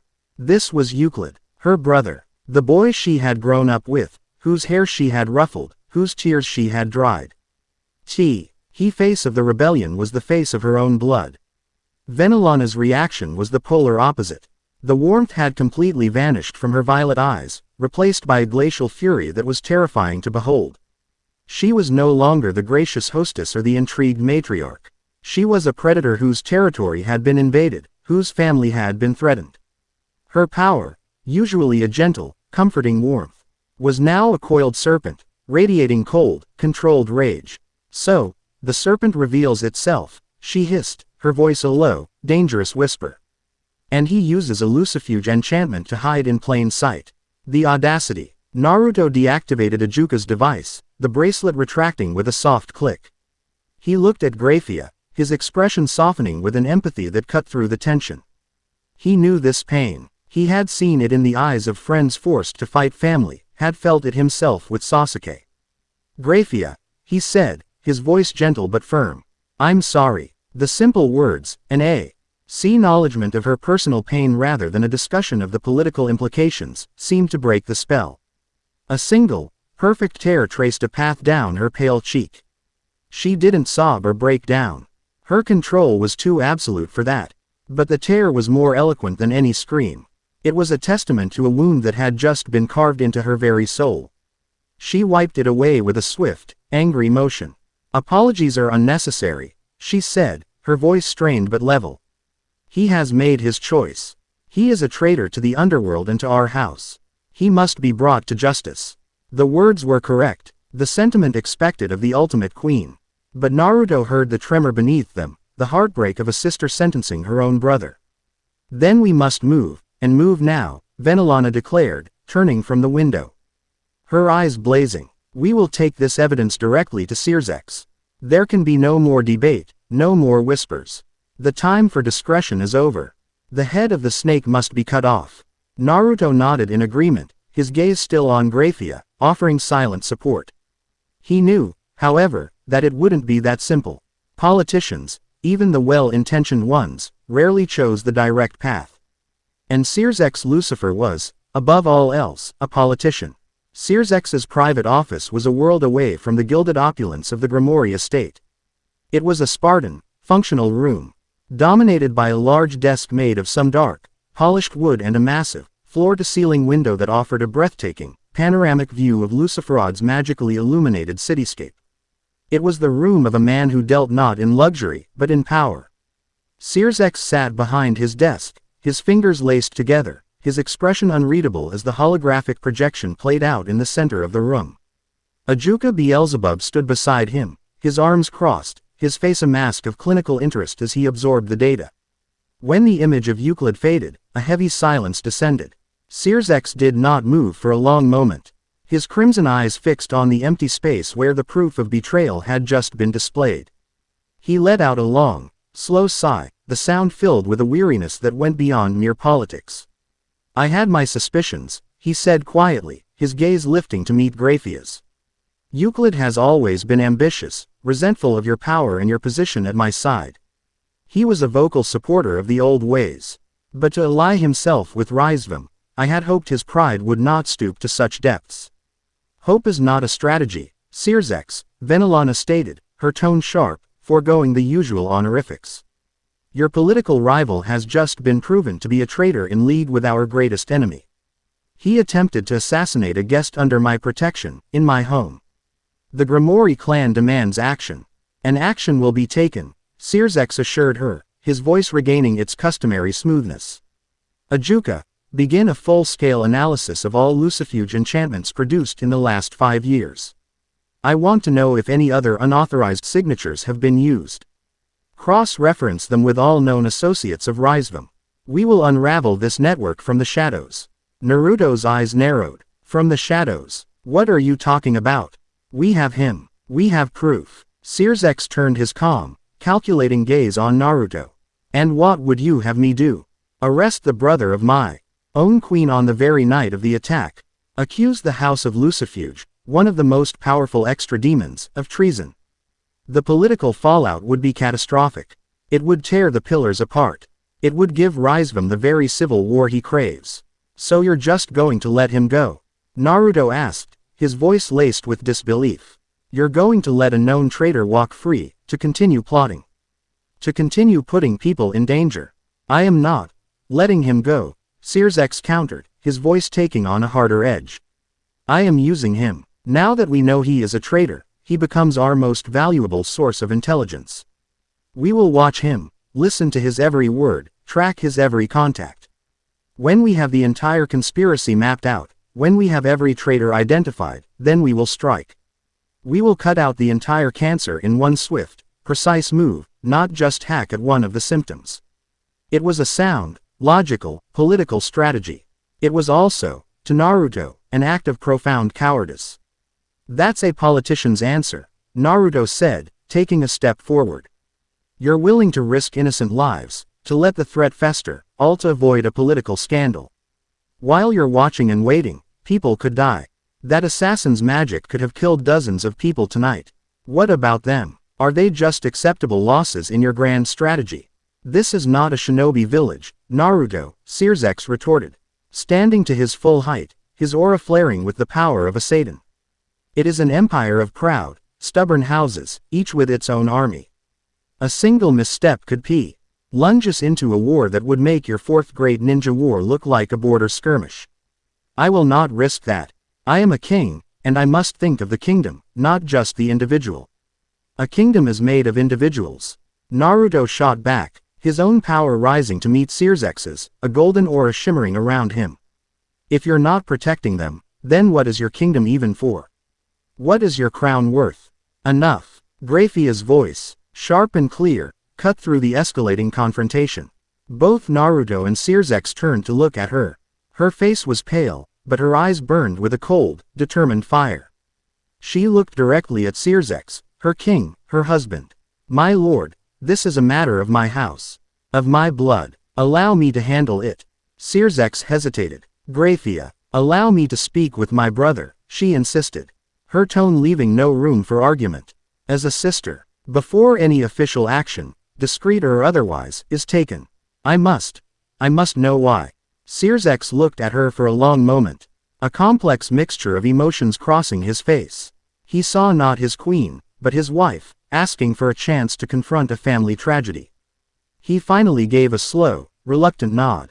Very well, speak with him, but you will not engage. You will not apprehend him. You will simply listen. Is that understood? Perfectly, she replied, turning and walking out of the room without another word, her back straight, her stride unwavering. A queen going to face the ultimate betrayal. Naruto watched her go, a feeling of deep unease settling in his stomach. He looked back at Searsex, his respect for the Satan King plummeting. You're making a mistake, he said quietly, before turning and following Grayfia. He wouldn't let her face this alone. The air in the Lucifuge ancestral home was cold and sterile. Unlike the warm, lived-in grandeur of the Grimoire estate, this place felt like a museum, full of priceless artifacts and ancient power, but devoid of life.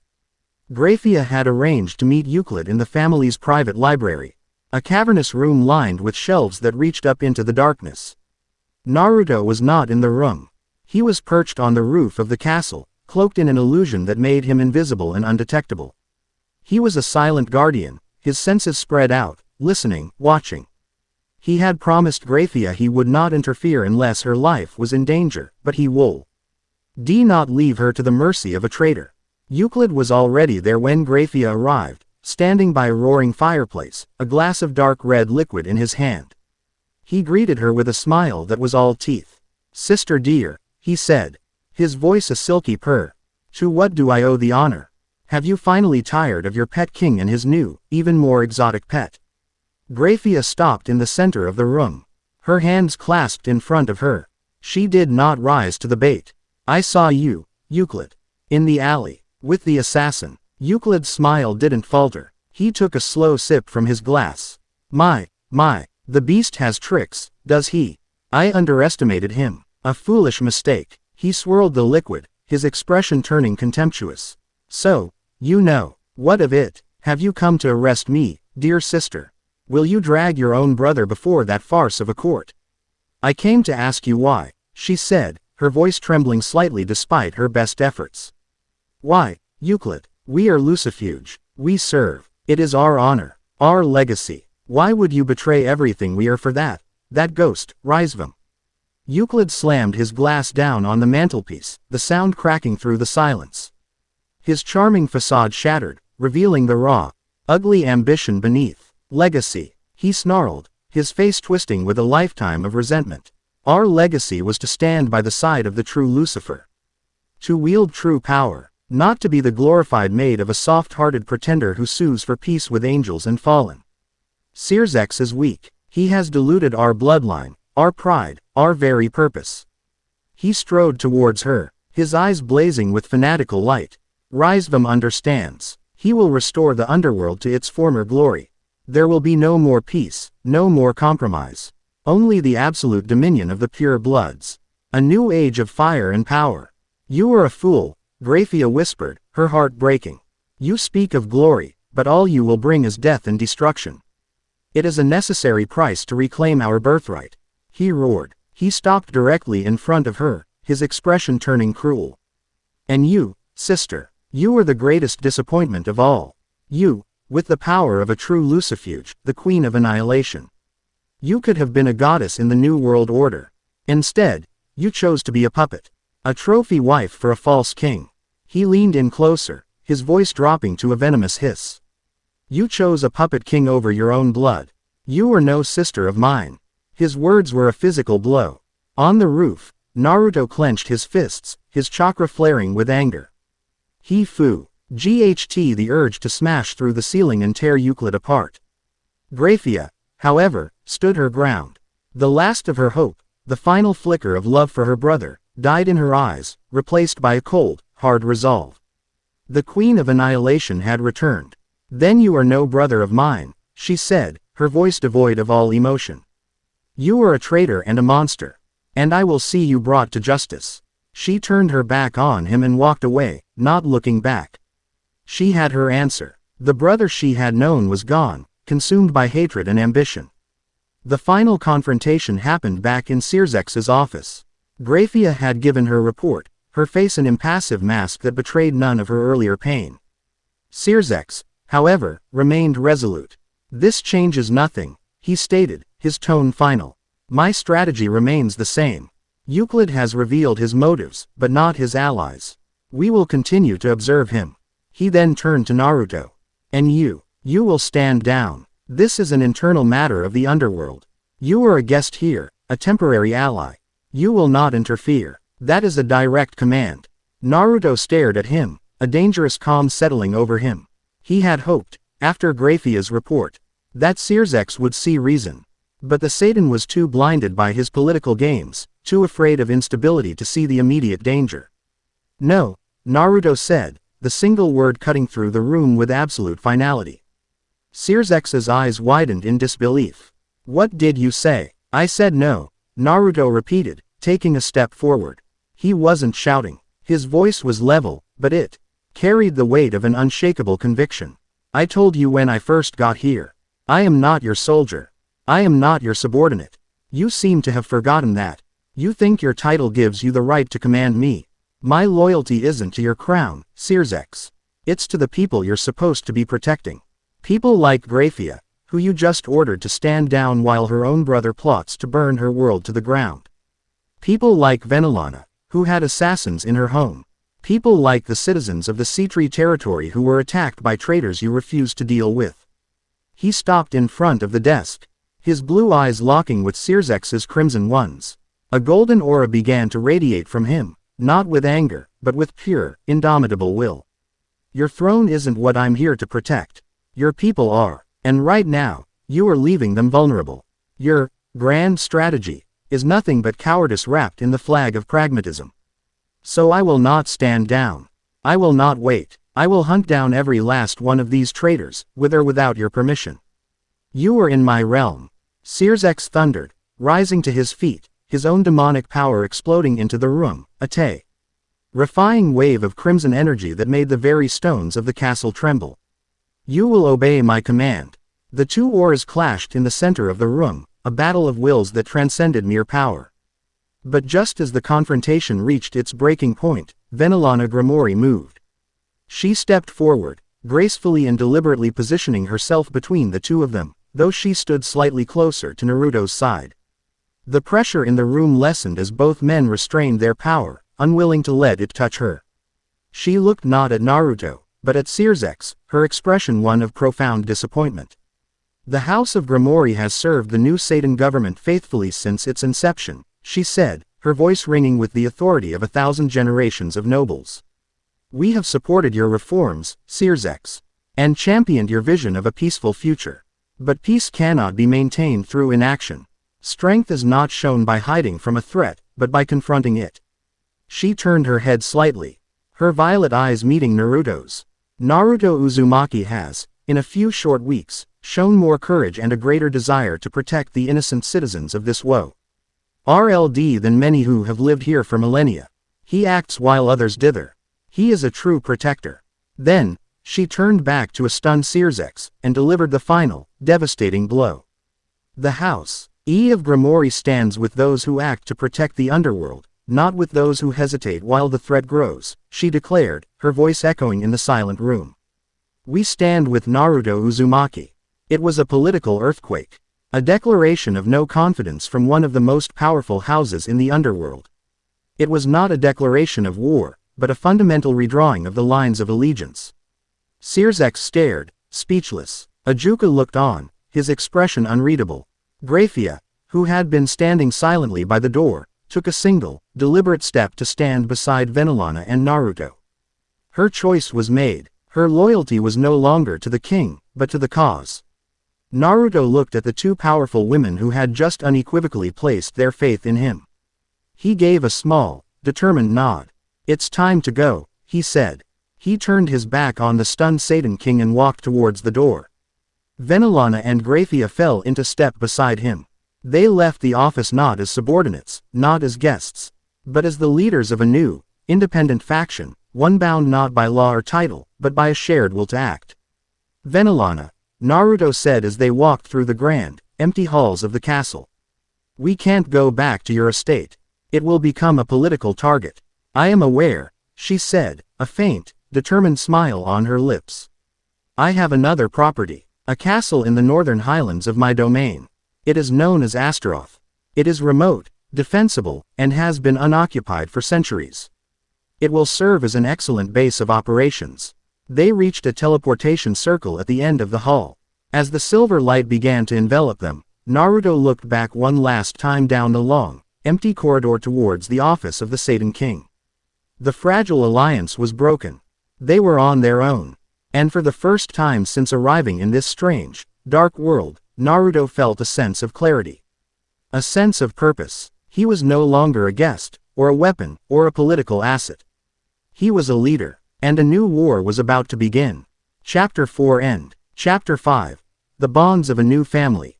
The teleportation circle dissolved, leaving them in a vast, cavernous hall thick with the dust of ages and the profound silence of abandonment.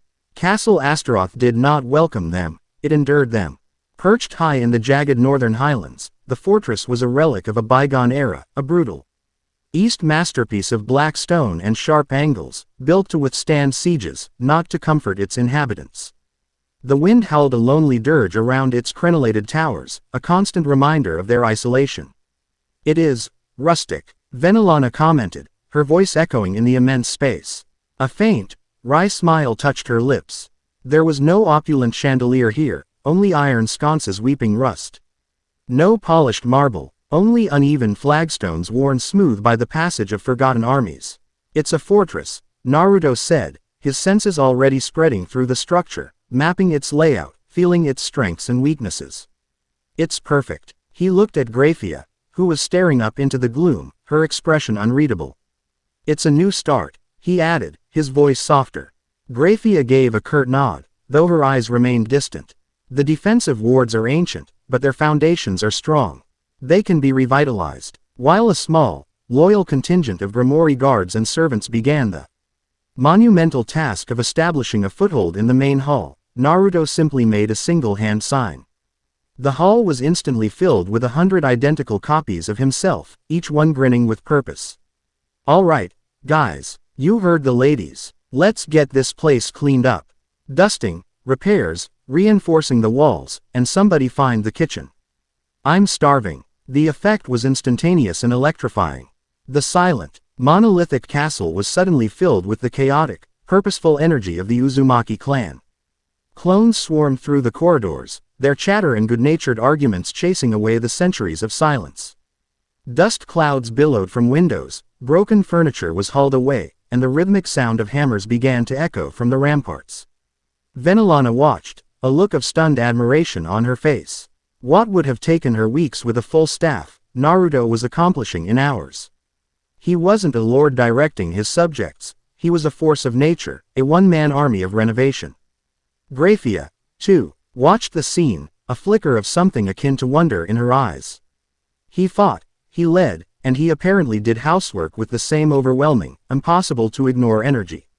In the days that followed, Castle Astaroth began to feel less like a ruin and more like a home. While Naruto and his clones handled the physical labor, restoring the crumbling parapets, clearing the ancient plumbing, and even planting a small, hardy vegetable garden in the courtyard, Venelana established their new seat of power. The Grand Library, once a tomb of forgotten lore, became her war room. Maps of the underworld were spread across the tables, glowing runes marking troop movements and political alignments. Using a long-range communication device provided by a still-neutral Ajuka, she was a spider at the center of a new web, her messages flying out to old allies, disgruntled minor houses, and intelligence sources, gathering information and planting the seeds of a new alliance. Grayfia, however, remained adrift. With no king to serve, no direct orders to follow, she seemed lost. Her days were spent in the castle's brutalist training yard, a field of black sand surrounded by weapon racks. She trained with a frantic, desperate intensity, pushing her body and her power to their absolute limits. She unleashed waves of her devastating power of annihilation against summoned targets, her silver hair whipping around her as she moved in a blur of deadly grace. It wasn't practice, it was an exorcism, an attempt to sweat out the poison of her brother's betrayal and her own conflicted loyalties. Naruto watched her from a distance, giving her the space she needed. He recognized the pattern. It was how he had trained after Jiraiya's death, trying to exhaust the pain, to replace grief with the burn of overexerted muscles.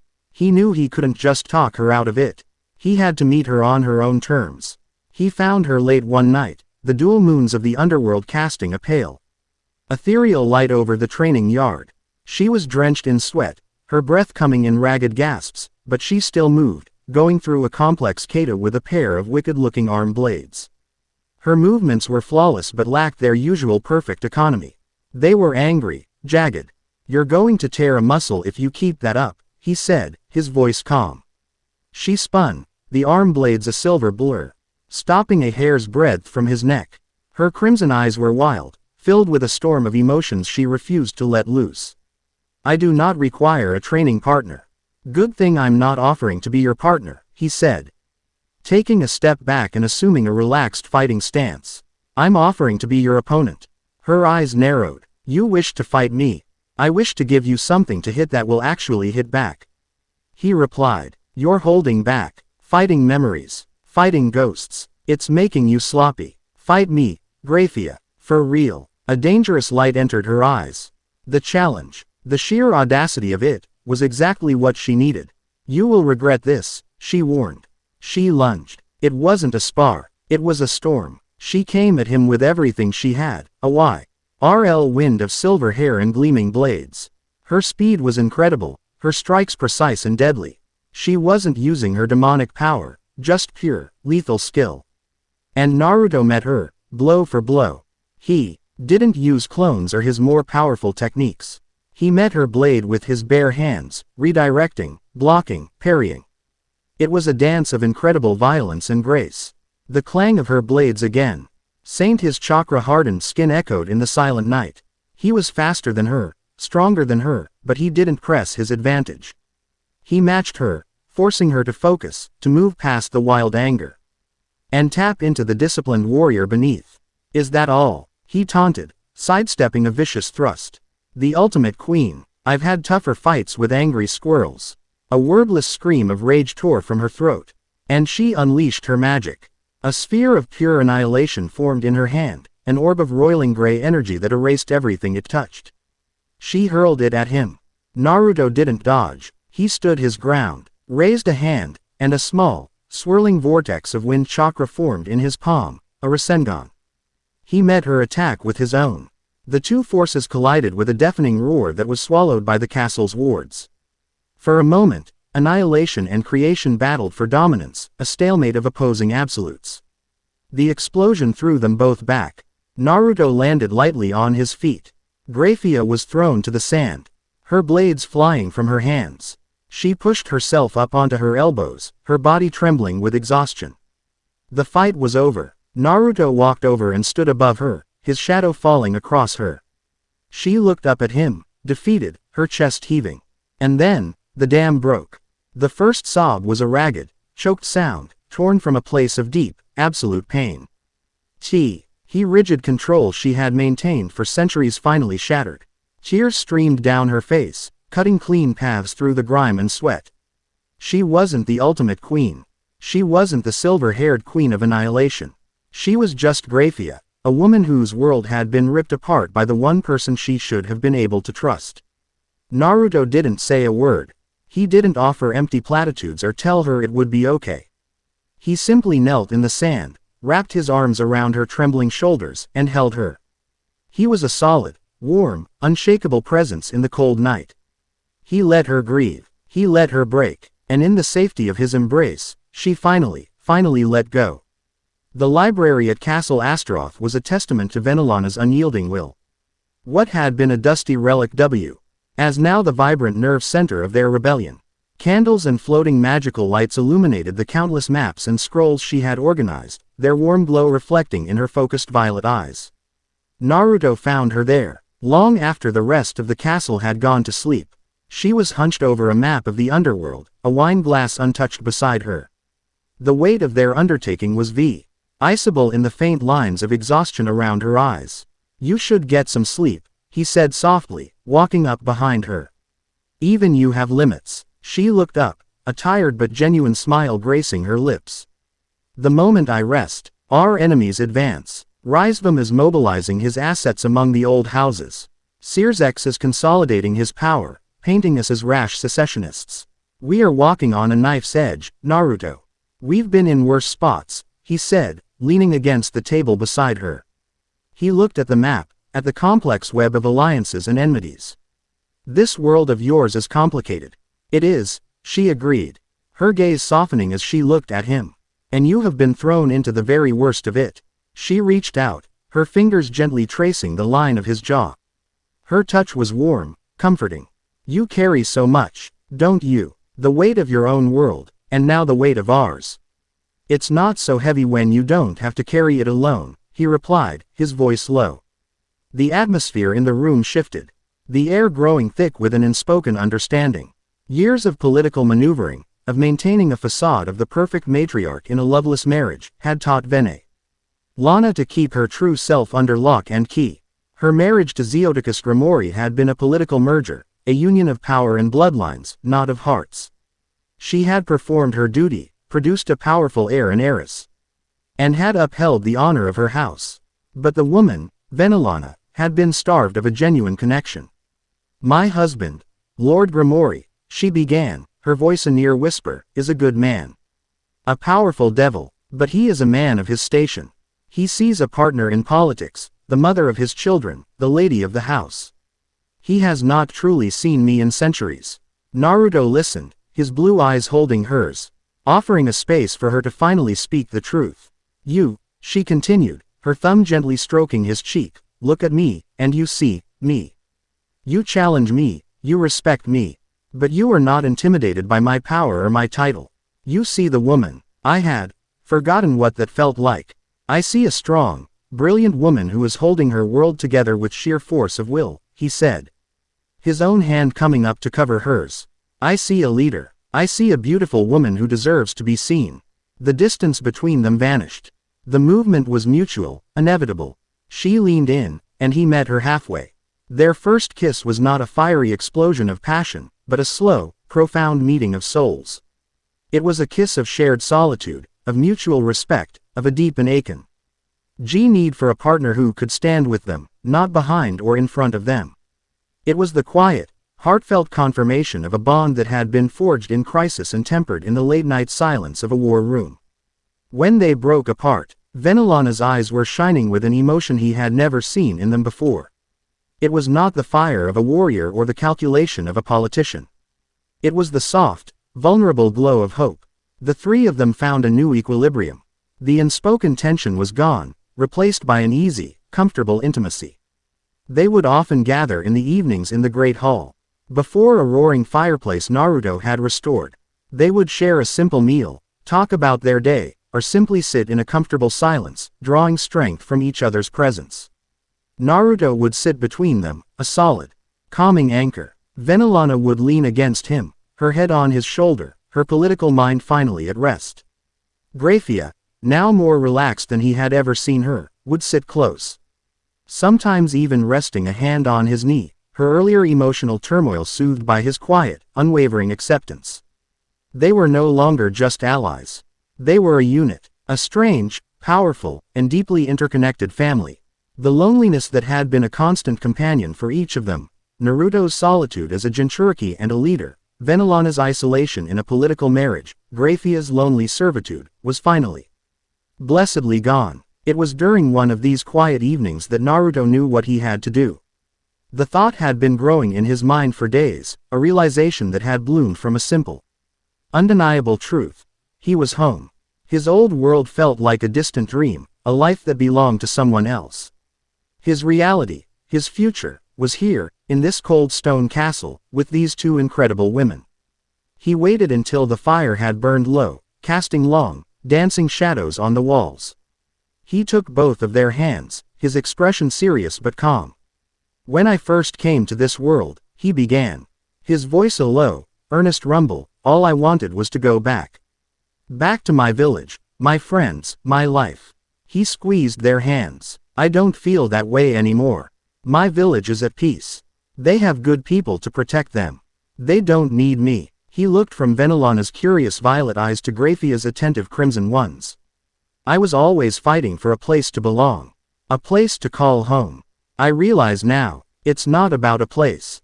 It's about people. You too, you're my precious people. You are my home." He took a deep breath. "This isn't about politics, or alliances, or making a statement to the rest of the underworld. This is about us. I love you both, and I want to spend the rest of my life, however long that may be, with you. I'm not asking you to be my queens in a new kingdom. I'm asking you to be my family. To marry me." Tears welled in Venelana's eyes, not of sadness, but of pure, unadulterated joy. For her, this was the culmination of a lifetime of longing for a true partnership. It was a proposal not to the Lady of Gramory, but to her. Grayfia's breath hitched. She had been a political wife, a tool. The idea of being chosen, not for her power or her name, but for herself, was a concept so foreign it was overwhelming. Naruto was offering her not a title, but a place. A place to belong. A place to be loved. "Yes," Venelana breathed, her voice thick with emotion as she leaned in to kiss him deeply. When she pulled back, Grayfia simply nodded, her eyes shining with tears she no longer tried to hide. "Yes, Naruto," she whispered, her voice filled with a profound sense of peace. There was no grand ceremony. There were no vows before priests or kings. There was only the three of them before the dying embers of the fire, a simple, unbreakable promise made between three souls who had found their sanctuary in each other. Their union was sealed, not by law or magic, but by a bond of love and shared purpose that was stronger than any castle wall. Their new family was tested almost immediately. A frantic message came through on Ajuka's device, a distress call from the House of Visago, a minor devil clan in a remote and impoverished territory on the fringes of the underworld. It wasn't a call for military aid. It was a desperate plea for help. A plague had broken out in the capital city. It was magical in nature, swift and deadly, and it resisted all known forms of healing magic. The local medics were overwhelmed, and the dead were piling up in the streets. The Satan government, embroiled in the political crisis Naruto's faction had created, was slow to respond, classifying it as a regional health issue. "They're leaving their own people to die," Naruto said, his voice a low growl as he read the report. His hands were clenched into fists. "Because they're a minor house. Because they don't have political influence. It is a calculated cruelty," Venelana said, her face grim. "Raizvam is behind this. This is not a random outbreak. It's a biological attack. He's testing a new weapon and sowing terror among the lower classes, showing them that the Satans cannot, or will not, protect them." "Then we will," Naruto declared, his eyes blazing with resolve. He stood up, his decision absolute. "We will show the entire underworld what we stand for. We don't hide in our castle. We don't play political games. We protect people, all people." He looked at his new wives.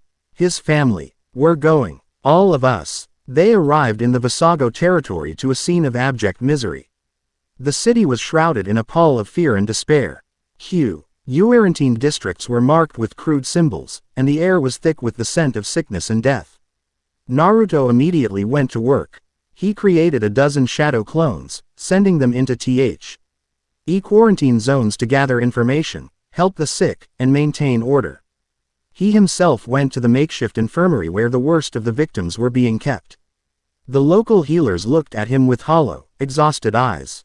He knelt by a sick child, a young devil girl whose breathing was shallow, her skin covered in faint, dark magical runes. He placed a hand on her forehead, closing his eyes and extending his senses. He didn't just feel for a fever, he read the very structure of the disease. It was a complex curse, a parasite that fed on demonic energy, turning its host's own power against them. It was ingenious, and utterly diabolical, but it was still, at its core, a form of jutsu. A curse seal of incredible complexity. And seals were the specialty of the Uzumaki clan. He focused, his hand glowing with a gentle green light. He began to systematically analyze the curse's formula, his mind working faster than any supercomputer. He saw its weaknesses, the flaws in its design. He began to formulate a counter seal, a medical ninjutsu that would not just treat the symptoms, but dismantle the curse itself. As he poured more of his unique, potent chakra into the analysis, his our signature flared like a beacon in the underworld, a sun rising in the dead of night. It was an unavoidable consequence of his work. And it did not go unnoticed. Just as he felt the final piece of counter formula click into place in his mind, the air beside him shimmered. A being of pure, golden light materialized, resolving into the form of a tall, beautiful figure with 6 brilliant white wings and eyes that burned with holy fire. He wore ornate golden armor, and his presence was so overwhelming, so utterly other, that every devil in the infirmary recoiled in terror. It was an angel, a high-ranking one, a seraph. The seraph's gaze was not on the dying child or the despairing healers. It was fixed solely on Naruto. Its voice was not a sound, but a thought, projected directly into every mind in the room. A chorus of celestial harmonies and divine judgment. "Your presence disrupts the balance, Son of Man," the angel declared, its expression severe, unyielding. "The power you wield is a transgression against the established order. Heaven is watching. Tread carefully, lest you draw the gaze of those you are not prepared to face." The warning was clear. The seraph was not here to help. It was here to judge. Naruto had just declared war on a faction of the underworld. Now, it seemed, he had also earned the undivided attention of heaven itself. The board had just become infinitely more complex. And infinitely more dangerous. Chapter 5 End. Chapter 6. The Shadow of Heaven. The seraph's final word, a symphony of judgment and warning, hung in the air of the infirmary long after its form of golden light had dissolved. The oppressive weight of its presence vanished, leaving behind a vacuum filled with the gasps of terrified devils and the whimpering of the sick. For a moment, the entire room was frozen, caught between the lingering terror of a divine visitation and the raw, earthly misery of the plague.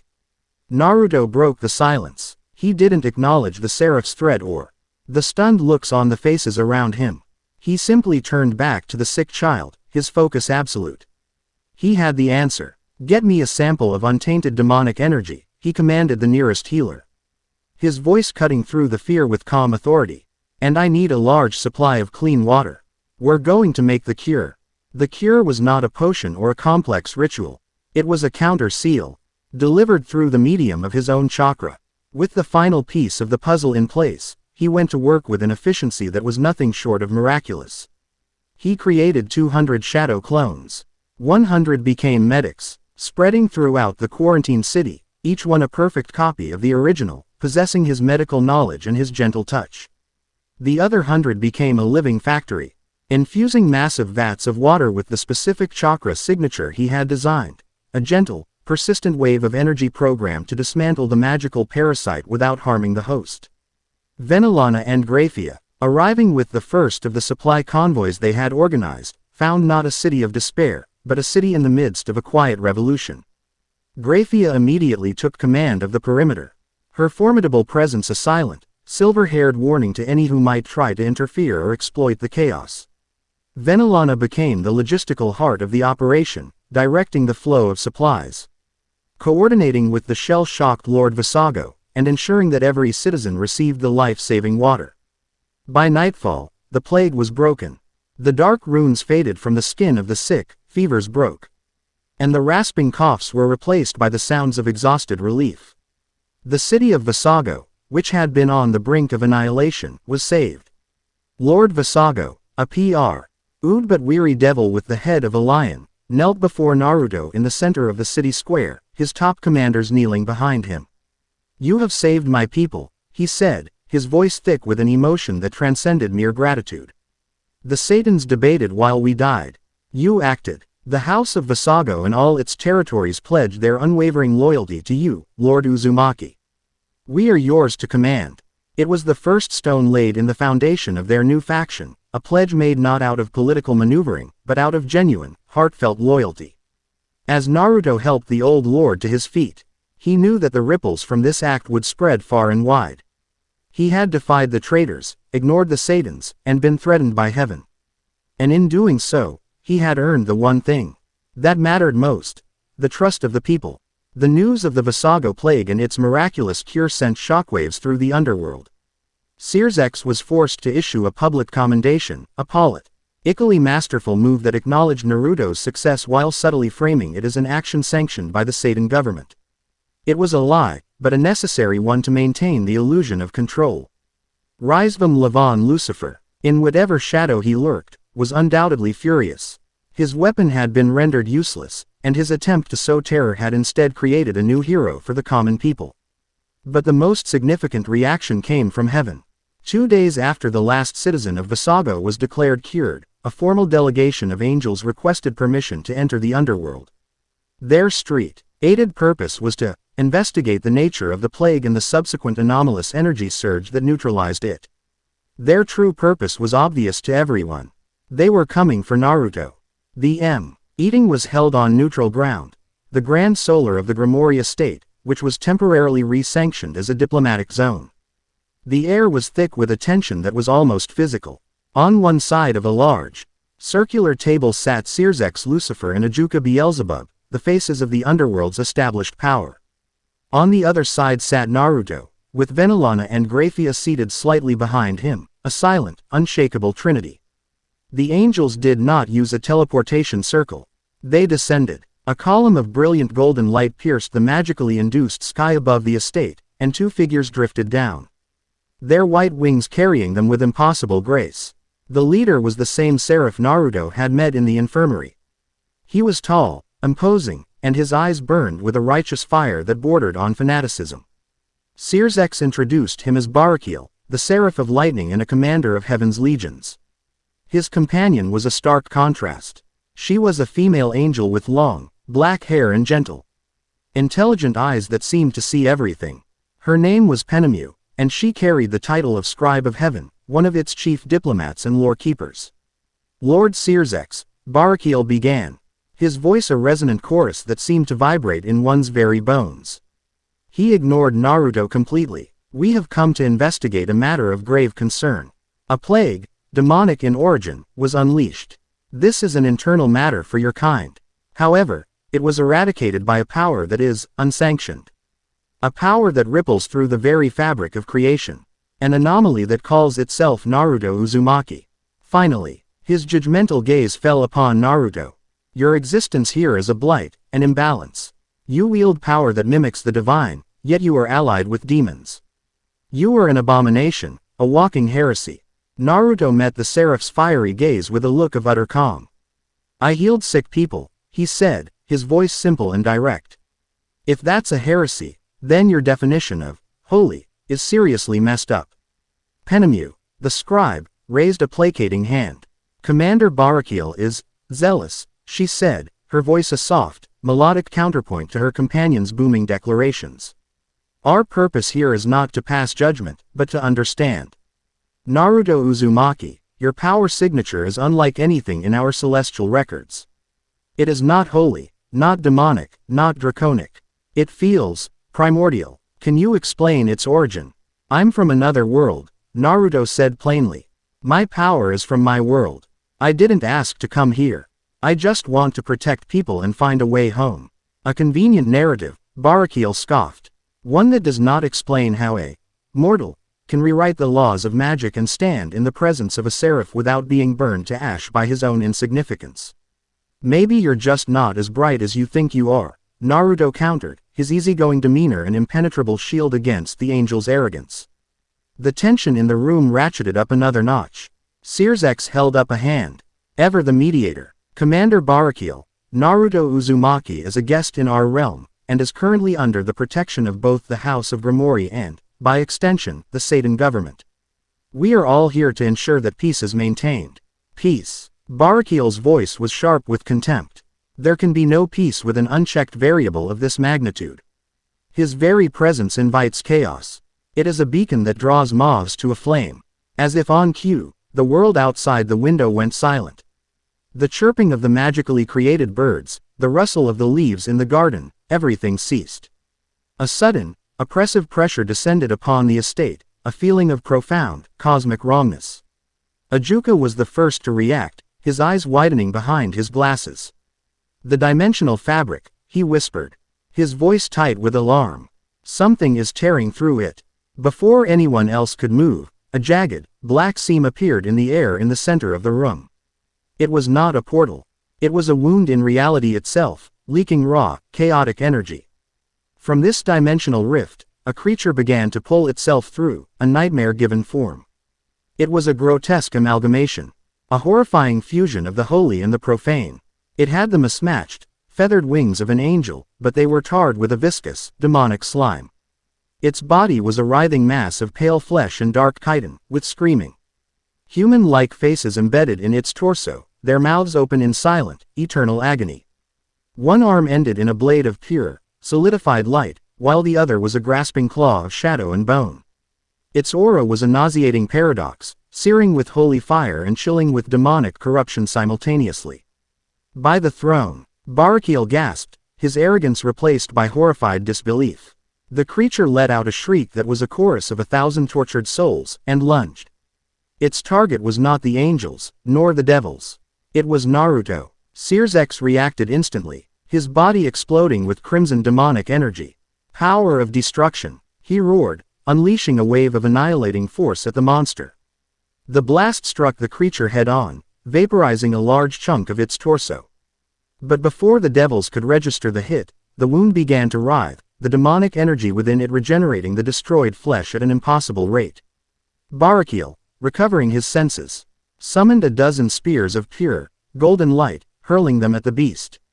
The spears pierced its body, and the holy energy began to burn away its demonic parts. But in response, the holy sea, components of its being began to mend the damage, the feathered wings wrapping around the wounds and sealing them with divine light. It's impossible, Ajuka exclaimed, analyzing the creature with his own magic. Its holy aspects resist demonic power, and its demonic aspects resist holy power. It is perfectly designed to be immune to both sides. The creature, ignoring the two most powerful beings in the room, continued its charge towards Naruto. Venelana and Grayfia moved as one, stepping in front of him, their own formidable auras flaring to life. Get back, Naruto said, his voice utterly calm. He placed a hand on each of their shoulders, and for a moment, the world seemed to slow down. The oppressive pressure in the room, the terrifying aura of the monster, the flaring powers of the Satan and the Seraph, it all just vanished. It was replaced by a profound, all-encompassing calm, a feeling of absolute and total control. It was the feeling of the world itself holding its breath. Naruto stepped forward, past his wives, to face the charging monstrosity. He didn't assume a fighting stance. He just looked at it, his blue eyes shifting. The pupils became slits, like a toad's, and a faint orange pigmentation appeared around his eyes. He had entered sage mode in an instant. But it didn't stop there. A torrent of golden chakra erupted around him, so bright and so pure that it forced everyone in the room to shield their eyes. It was not the angry red of Kurama's chakra, nor the wild energy of nature. It was something more, something divine. The golden cloak of power solidified around him, forming a long coat with Magatama symbols. 9 black, truth-seeking orbs, spheres of pure, malleable energy that negated all forms of ninjutsu and magic, materialized in a halo behind his back. The irises of his eyes took on a cross-like pattern, a fusion of his own sage mode and Kurama's power. He had entered 6 paths sage mode. The effect was instantaneous. Every being in the room, Searsex, the god king of the devils, Barakiel, the seraph of heaven, Venelana and Grayfia, 2 of the most powerful women in the underworld, felt an instinctual, primal urge to kneel. It was not a feeling of being overpowered, but a feeling of being in the presence of something truly, fundamentally absolute. It was the feeling a river must have in the presence of the ocean. The monstrous creature, which had known no fear, suddenly faltered in its charge. It sensed it too. The being before it was not an angel, not a demon. It was something other, something higher. "You're a mess," Naruto said, his voice now layered with a dozen echoes, resonating with a power that shook the foundations of the estate. The creature shrieked, a sound of rage and newfound fear, and swung its arm of holy light. The blade, which could have cleaved a mountain, simply dissolved into particles of light a foot away from Naruto's face, nullified by the passive effect of the truth-seeking orbs.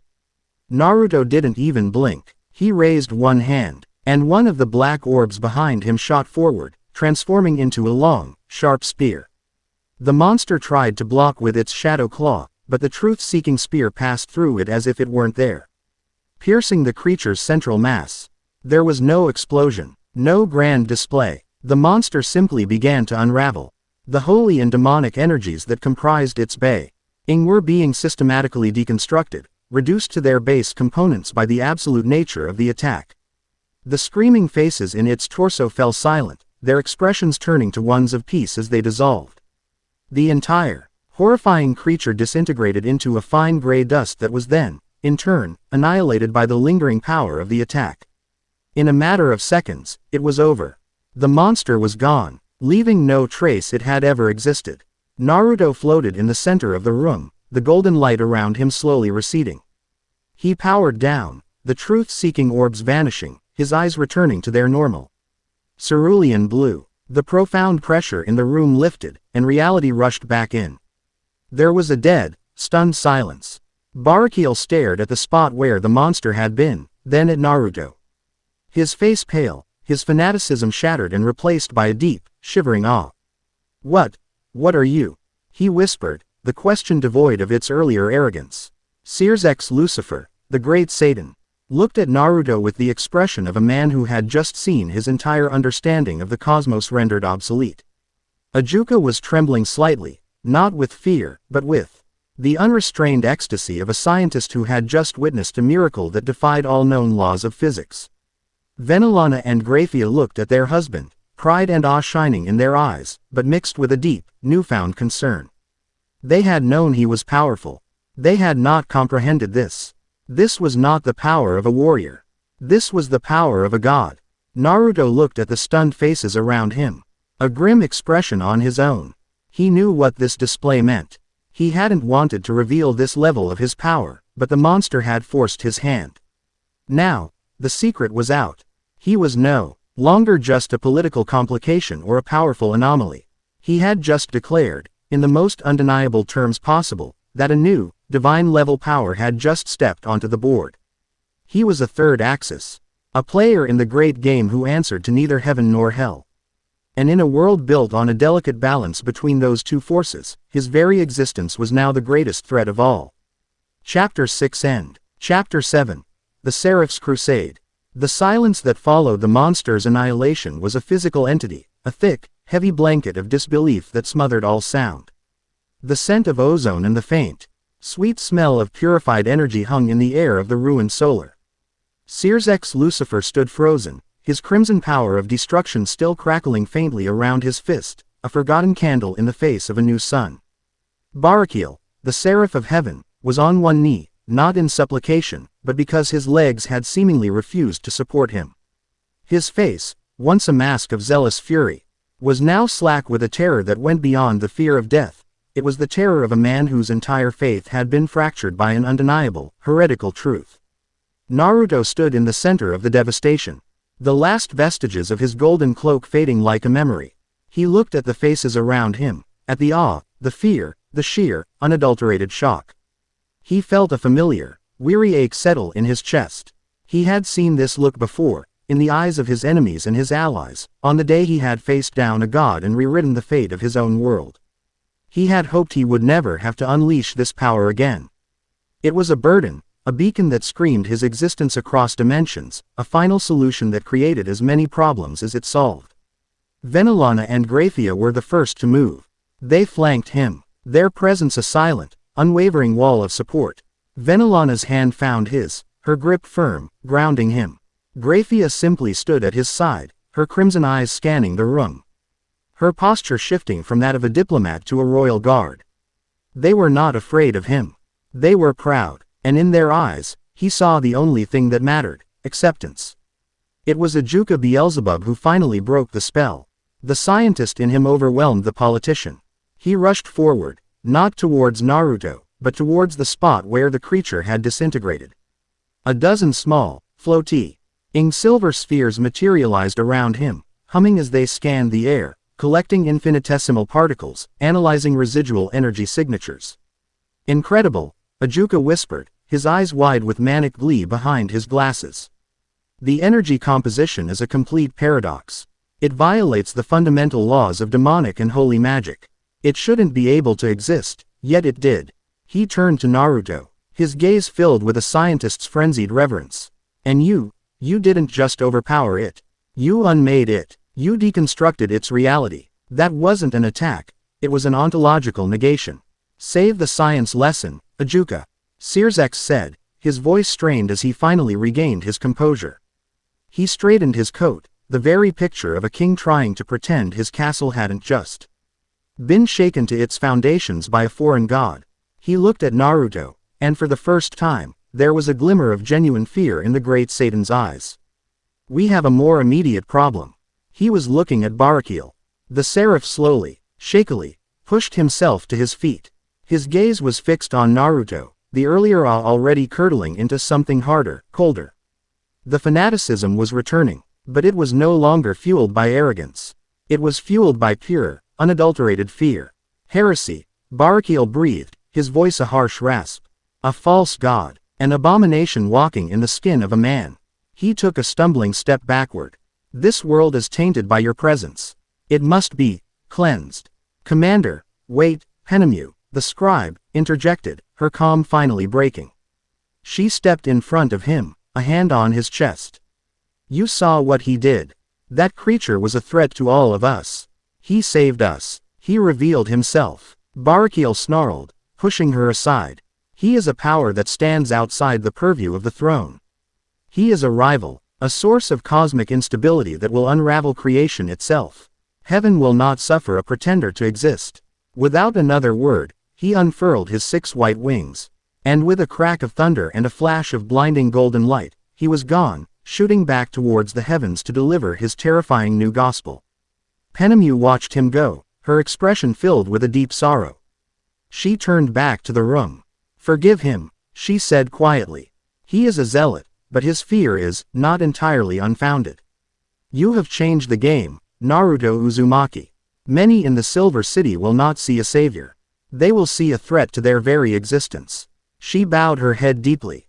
I will do what I can to advocate for reason. But I fear the voice of zealotry is often the loudest. With a final, Worried look at Naruto, she too vanished in a gentle column of light. The room was silent again, the fragile peace with heaven shattered. Well, Sears said, a dark, humorless smile on his face. That could have gone better. An hour later, they were gathered in Ajuka's pocket dimension, the endless expanse of floating experiments a stark contrast to the tense, focused atmosphere. A massive holographic screen dominated the space, displaying a swirling, chaotic vortex of energy data. I have it, Ajuka announced, his fingers flying across a holographic console. The creature's energy was a fusion, yes. But every fusion requires a catalyst. A binding agent to force the incompatible energies together. The binding agent in this case was a highly specific, magically encrypted demonic signature. He tapped the console, and the data resolved into a single, elegant, and damningly familiar runic sequence. It was the crest of the House of Lucifuge.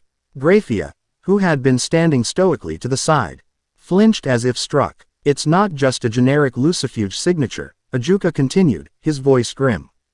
It's been modified, layered with cloaking spells and false trails. But my systems have stripped those away. The core signature, the magical DNA of the creator, it belongs to a single devil. A new window opened on the screen, displaying a portrait. It was Euclid Lucifuge, his handsome, arrogant face smiling out at them. Below the portrait, a map of the underworld appeared, a single location in a remote, mountainous region flashing with a red marker. The signature originates from a hidden laboratory in the Furnius Mountains, Ajuka stated. A laboratory built on land secretly purchased by your brother 6 months ago, Grayfia. The energy readings from that lab are a perfect match for the binding agent used to create that thing. The proof is absolute. Euclid Lucifuge is not just a conspirator. He is the architect of these new weapons. Sears's face was like thunder. The time for political maneuvering, for observation and caution, was over. He had been played, his pragmatism used against him as a shield by the very traitors he sought to entrap. An attempt had been made on the life of an ally, and a monster had been unleashed in the heart of his territory. He had been publicly and profoundly humiliated. He turned, his crimson eyes locking onto Grayfia. His voice was cold, stripped of all warmth, leaving only the chilling command of a Satan king. Grayfia, this is your house, your blood. You will handle this. Take a squadron of my personal guard. Go to that laboratory, destroy it, and bring me your brother. He will face the justice of the 4 great Satans. It was a cruel, necessary order. A test of her ultimate loyalty. He was as king her to be the instrument of her own family's disgrace, to arrest the brother she had once loved. Grayfia stood impossibly straight, her face a pale, beautiful mask of sorrow and resolve. I do not require a squadron, my lord, she said, her voice a quiet chime of steel. I will go alone. Grayfia, no, Naruto said immediately, stepping forward. You don't have to do this by yourself. She turned to him, and for a moment, he saw the deep, aching pain in her eyes. But she shook her head. Yes, Naruto, I do. This is my burden, my responsibility, a stain on my family's honor that only I can cleanse. She reached out and placed a hand on his cheek, a touch that was both a plea and a promise. Let me do this, please. He looked into her eyes and saw her unshakable will. This wasn't something he could fight for her. It was a battle she had to win for herself. He gave a slow, reluctant nod. Be careful. Without another word, Grayfia turned, a silver teleportation circle flaring to life at her feet. She vanished, a solitary queen going to confront the monster who wore her brother's face.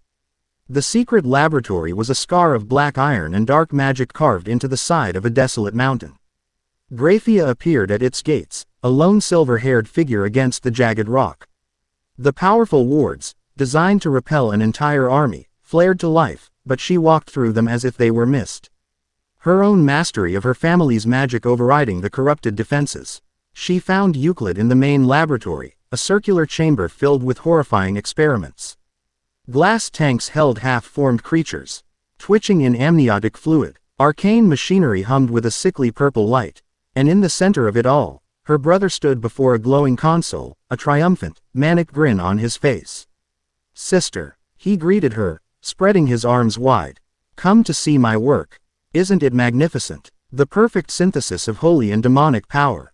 The ultimate weapon to tear down the old regime.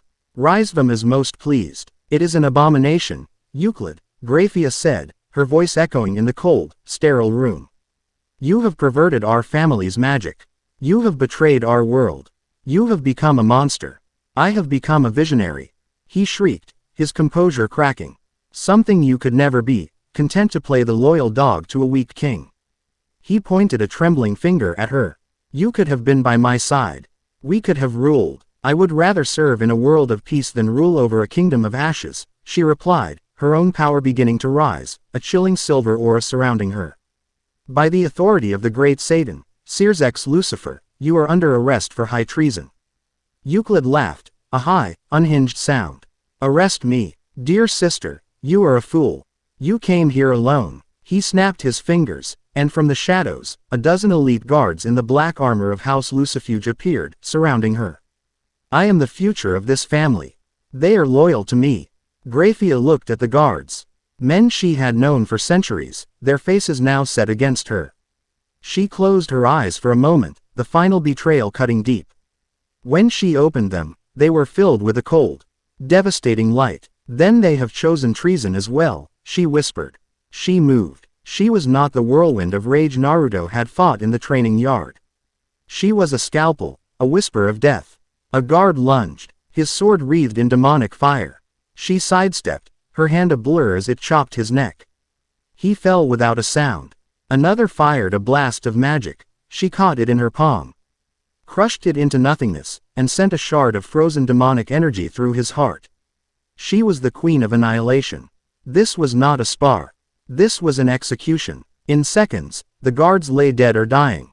Their loyalty to a false master paid for in blood. Euclid stared, his face a mask of terror. His guards, his power, all useless before her cold, precise wrath. He made a desperate, final gamble. He slammed his hand down on the console, and one of the largest glass tanks shattered.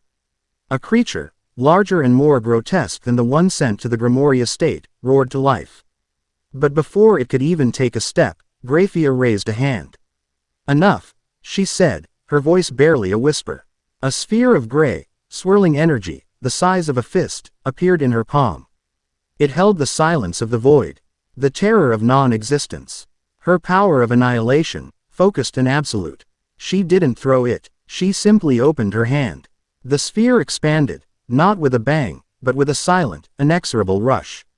The monster, the machinery, the horrific experiments, everything in its path was not destroyed, but simply erased. Deconstructed into nothing, the wave of annihilation stopped a single inch from Euclid's feet, leaving him standing alone in a now empty, sterile chamber. He fell to his knees, trembling, broken. Grayfia walked towards him, her silver hair drifting around her like a funeral shroud. She looked down at the cowering form of her brother, her heart a cold, heavy stone in her chest. She had done her duty. She had cleansed the stain. But the victory felt like ashes in her mouth. As Grayfia dealt with her family's betrayal, a new, public declaration of war was being made. Every communication device in the underworld, every magical projection screen in every city, flickered and changed.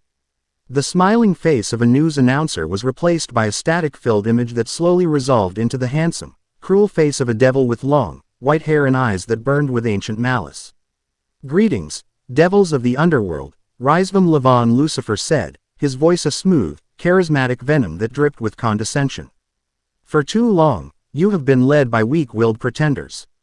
By Satans who preach peace with our enemies, who dilute our pure bloodlines with their pathetic evil peace system, and who now, in their ultimate act of cowardice, have all IED themselves with a monstrous alien entity. An image of Naruto in his Six Paths Sage mode flashed on the screen, deliberately distorted to make him look demonic and terrifying. The time for weakness is over, Rhysvam declared, his voice rising to a crescendo.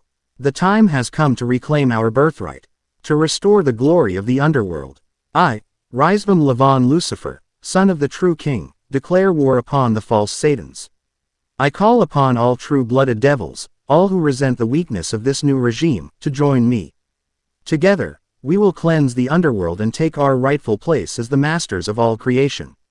The broadcast cut out, leaving a stunned silence in its wake. The shadow war was over. The civil war had officially begun. And as if on cue, a second shockwave hit.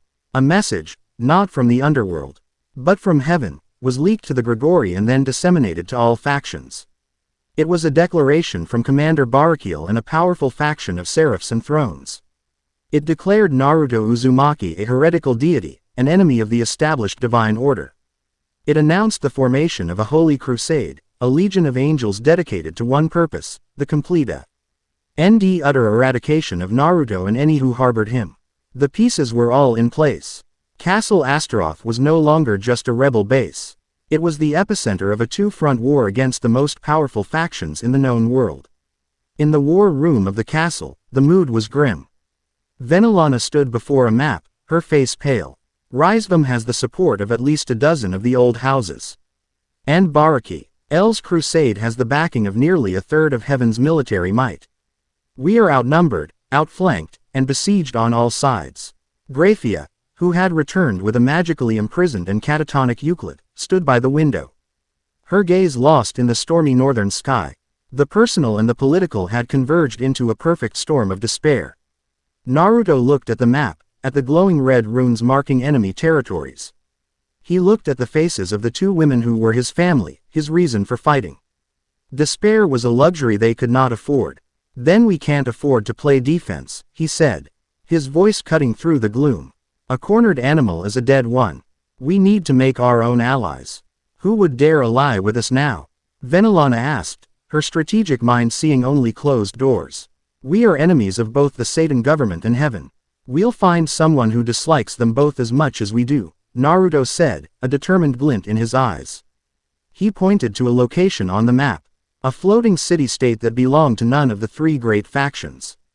The fallen angels. The Grigori. The fallen. Grayfia turned from the window, her eyes wide. They are notoriously self-serving. They would never risk a war on this scale. Most of them wouldn't, Naruto agreed. But their leader, Azazel, from what Ajuka told me, he's more of a researcher than a warlord. He's a pragmatist. And right now, there are two fanatical armies gearing up to tear the world apart. That's bad for research. It's bad for everyone. I think he'll listen to reason. It was a desperate, almost insane gamble, to seek an alliance with the traditional enemies of both heaven and hell.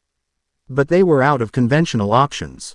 It is a risk of monumental proportions, Venelana stated, though a flicker of admiration lit her eyes. Everything we've done since I got here has been a risk, Naruto countered with a grin. Why stop now? He stood up, his presence filling the room with a renewed sense of purpose. Get me a meeting with Azazel. It's time to add a third player to this war. Chapter 7 End. Chapter 8. The Eve of War. The war room of Castle Astaroth had become the heart of their new world. It was a place of perpetual twilight, lit by the soft, constant glow of tactical maps and communication runes. The wind, a constant, mournful presence in the northern highlands, rattled against the thick, leaded glass of the windows, a relentless reminder of the storm gathering on the horizon. Here, the three of them worked, a silent, efficient trinity bound by a shared purpose. Venelana was the undisputed master of this domain. She moved between the maps and intelligence reports with a focused grace, her mind a finely honed weapon absorbing, analyzing, and predicting the enemy's movements. She was a queen on a chessboard that spanned the entire underworld, and every flicker of a rune, every whispered report from her network of spies, was a piece she moved in the great game. Her power was no longer just the raw demonic energy of a Grimoire, it was the unshakable will of a leader protecting her people, and the fierce, primal terror of a mother whose children were potential targets in a war they did not ask for. Grayfia was the shield. She commanded their small but growing military force, a motley collection of loyal Grimoire guards, the fiercely devoted soldiers of House Visago, and a steady stream of disillusioned devils who had grown tired of the Satan's political games. She was a demanding commander, her standards absolute, her discipline unyielding. But she led from the front, her silver hair a banner of quiet resolve on the training grounds. She was forging a new kind of army, one built not on the arrogance of noble bloodlines, but on the hard rock of loyalty and shared conviction. The pain of her brother's betrayal was a fire she had banked deep inside, transforming it from a consuming grief into a cold, hard fuel. And Naruto was the sun around which they revolved. He was the source of their power, the wellspring of their hope. When the weight of command threatened to crush Venelana, he would appear with a warm cup of tea and a quiet, encouraging word that seemed to lift the world from her shoulders. When Grayfia's training grew too harsh, her discipline bordering on self-punishment, he would step onto the training field and challenge her to a spar. His infectious grin and overwhelming power reminding her that strength without purpose was just violence.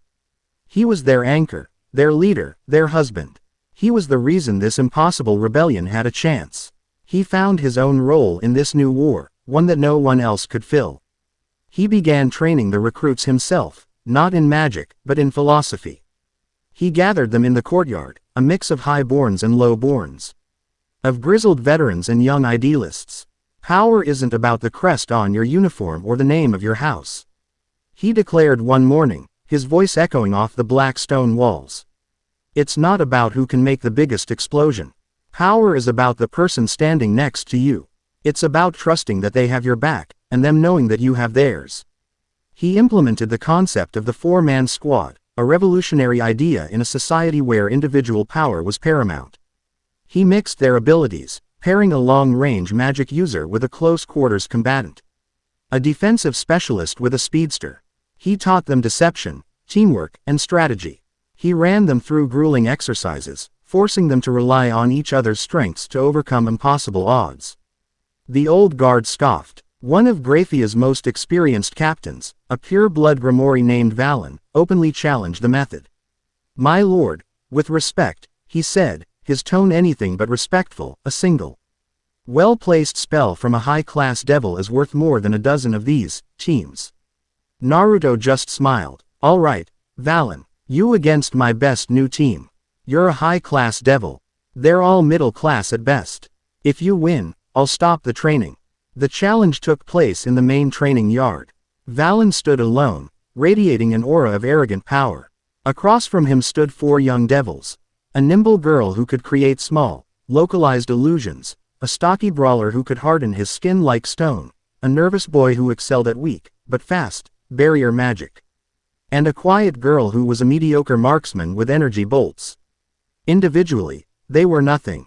The fight began, and Valen was immediately frustrated. He launched a powerful fireball, but a hastily erected barrier, though it shattered on impact, slowed the blast just enough for the others to dive for cover. He tried to close in on the marksman, but the illusionist created a dozen shimmering copies of her, forcing him to waste time and energy blasting phantoms. The brawler, his skin like granite, would charge in, not to do damage, but simply to obstruct, to force Valen to focus on him for a few precious seconds. It was a battle of 1,000 cuts. A barrier here, an illusion there, a potshot from the marksman as the brawler absorbed a blow. Valen, for all his overwhelming power, was being pulled in four directions at once. He was a lion being harassed by a swarm of persistent, infuriating gnats. Finally, enraged, he gathered a massive amount of his power for a single area of effect blast to wipe them all out. But in the split second he was immobile, concentrating his energy, the illusionist created a perfect copy of the ground beneath his feet, masking a simple pitfall trap the brawler had dug earlier. Valen's foot slipped, his concentration broke for a fraction of a second, and in that moment, the barrier user reinforced the brawler's fists, and the marksman fired a single focused shot that struck the captain's unprotected knee. Valen went down, not from overwhelming power, but from a perfectly executed, collaborative strategy. He lay on the ground, defeated and utterly humiliated, staring up at the four panting, triumphant rookies. A slow clap started from the sidelines. Naruto walked forward, his smile wide. "Teamwork," he said, loud enough for everyone to hear. "That's real power." From that day on, there were no more complaints. The meeting with Azazel was to be held in the fallen angel capital of Grigori. To teleport directly would be an act of aggression. Instead, Naruto, accompanied only by Grayfia, traveled to the border of their territory. He sent a single shadow clone ahead with a simple, handwritten message: "I'm the new variable in your neighbor's war. I think you and I should talk." An hour later, a reply came in the form of a beautiful, buxom woman in a revealing outfit who introduced herself as Rainer. She was a low-ranking fallen, but her eyes held a cunning that belied her station. She led them, not to a grand throne room, but through the bustling, technologically advanced city to a place that looked like a combinatio N of a scrapyard and a university laboratory. Azazel, the Governor-General of the Fallen Angels, was not what they expected. He was a handsome man with black hair and a single, golden bang, dressed in a casual button-down shirt and slacks. He was leaning back in a chair with his feet up on a desk cluttered with sacred gear components, half-eaten ramen cups, and complex research notes. He greeted them with a lazy, roguish grin. "Naruto Uzumaki," he said, as if they were old friends. He gestured to Grayfia, and the legendary Grayfia Lucifuge. "To what do I owe the pleasure? Come to surrender. I've got to tell you. My prisons are notoriously comfortable. We're here to offer you a front-row seat to the future," Naruto replied, his tone just as casual. He ignored the offered chairs and leaned against a workbench covered in dissected dragon scales. "Your neighbors are throwing a party. Raizvam and his pure-blood fanatics on one side, Barakiel and his holy crusade on the other. They're going to tear the world apart. And your little research project here is going to be ground zero." Azazel's grin didn't falter, but his eyes sharpened. "A compelling point. But why should I get involved? Fallen angels excel at survival. We'll ride out the storm, pick through the wreckage." "There won't be any wreckage to pick through," Grayfia stated, her voice cold and factual. "Raizvam wants to enslave all other races. Barakiel wants to purify the world in holy fire. There is no outcome in this war that ends with the Grigori intact. You know this." Azazel sighed, finally taking his feet off the desk. He leaned forward, his expression serious for the first time. "I do. So, what are you offering? You can't possibly have the numbers to fight a two-front war." "We're not asking for your armies," Naruto said. "We're asking for your brain. Your intelligence network is the best in the world. You know Raizvim's movements, his supporters. And you've been studying Heaven's military tactics for centuries. Give us that intel. Give us your technology. Help us fight a smarter war." He paused, a sly grin spreading across his face. "In return, you get to study me." He held out his hand, and a small, perfectly stable Rasengan, a miniature galaxy of pure, unadulterated chakra, swirled into existence in his palm. Azazel's eyes widened, his researcher's curiosity completely overwhelming his caution as a leader. He leaned forward, his gaze locked on the sphere of power. "What is that?" "The energy composition. It's not magic. It has no formula. It's just pure, controlled force. It's the tip of the iceberg," Naruto said, letting the Rasengan dissipate. "Work with us, Azazel. And I'll show you things that will rewrite every book in your library." The governor of the fallen angels leaned back in his chair, a slow, predatory grin spreading across his face. He was a gambler, a seeker of knowledge, and the man in front of him was offering him the ultimate jackpot. "You, my friend," Azazel said, "have got yourself a deal." They returned to Castle Astaroth with a new, powerful, and clandestine ally. The flow of intelligence from the Grigori began almost immediately, giving Venelana a much clearer picture of the battlefield. But with this new hope came an even greater sense of impending doom. The eve of battle was upon them. That night, a fierce storm broke over the highlands, the wind screaming like a banshee, the rain lashing against the castle walls. The three of them gathered not in the war room, but in their shared private chambers, a surprisingly modest suite of rooms with a large, roaring fireplace. They sat on a plush rug before the hearth, sharing a simple meal of bread and cheese and a bottle of rich, Grimoire wine. The maps and strategies were left behind. Tonight, they were not commanders. They were just a family. "I spoke with Rias today," Venelana said quietly, staring into the flames. "Through a secure channel. She is worried. Sirzex has confined her and her peerage to the academy grounds.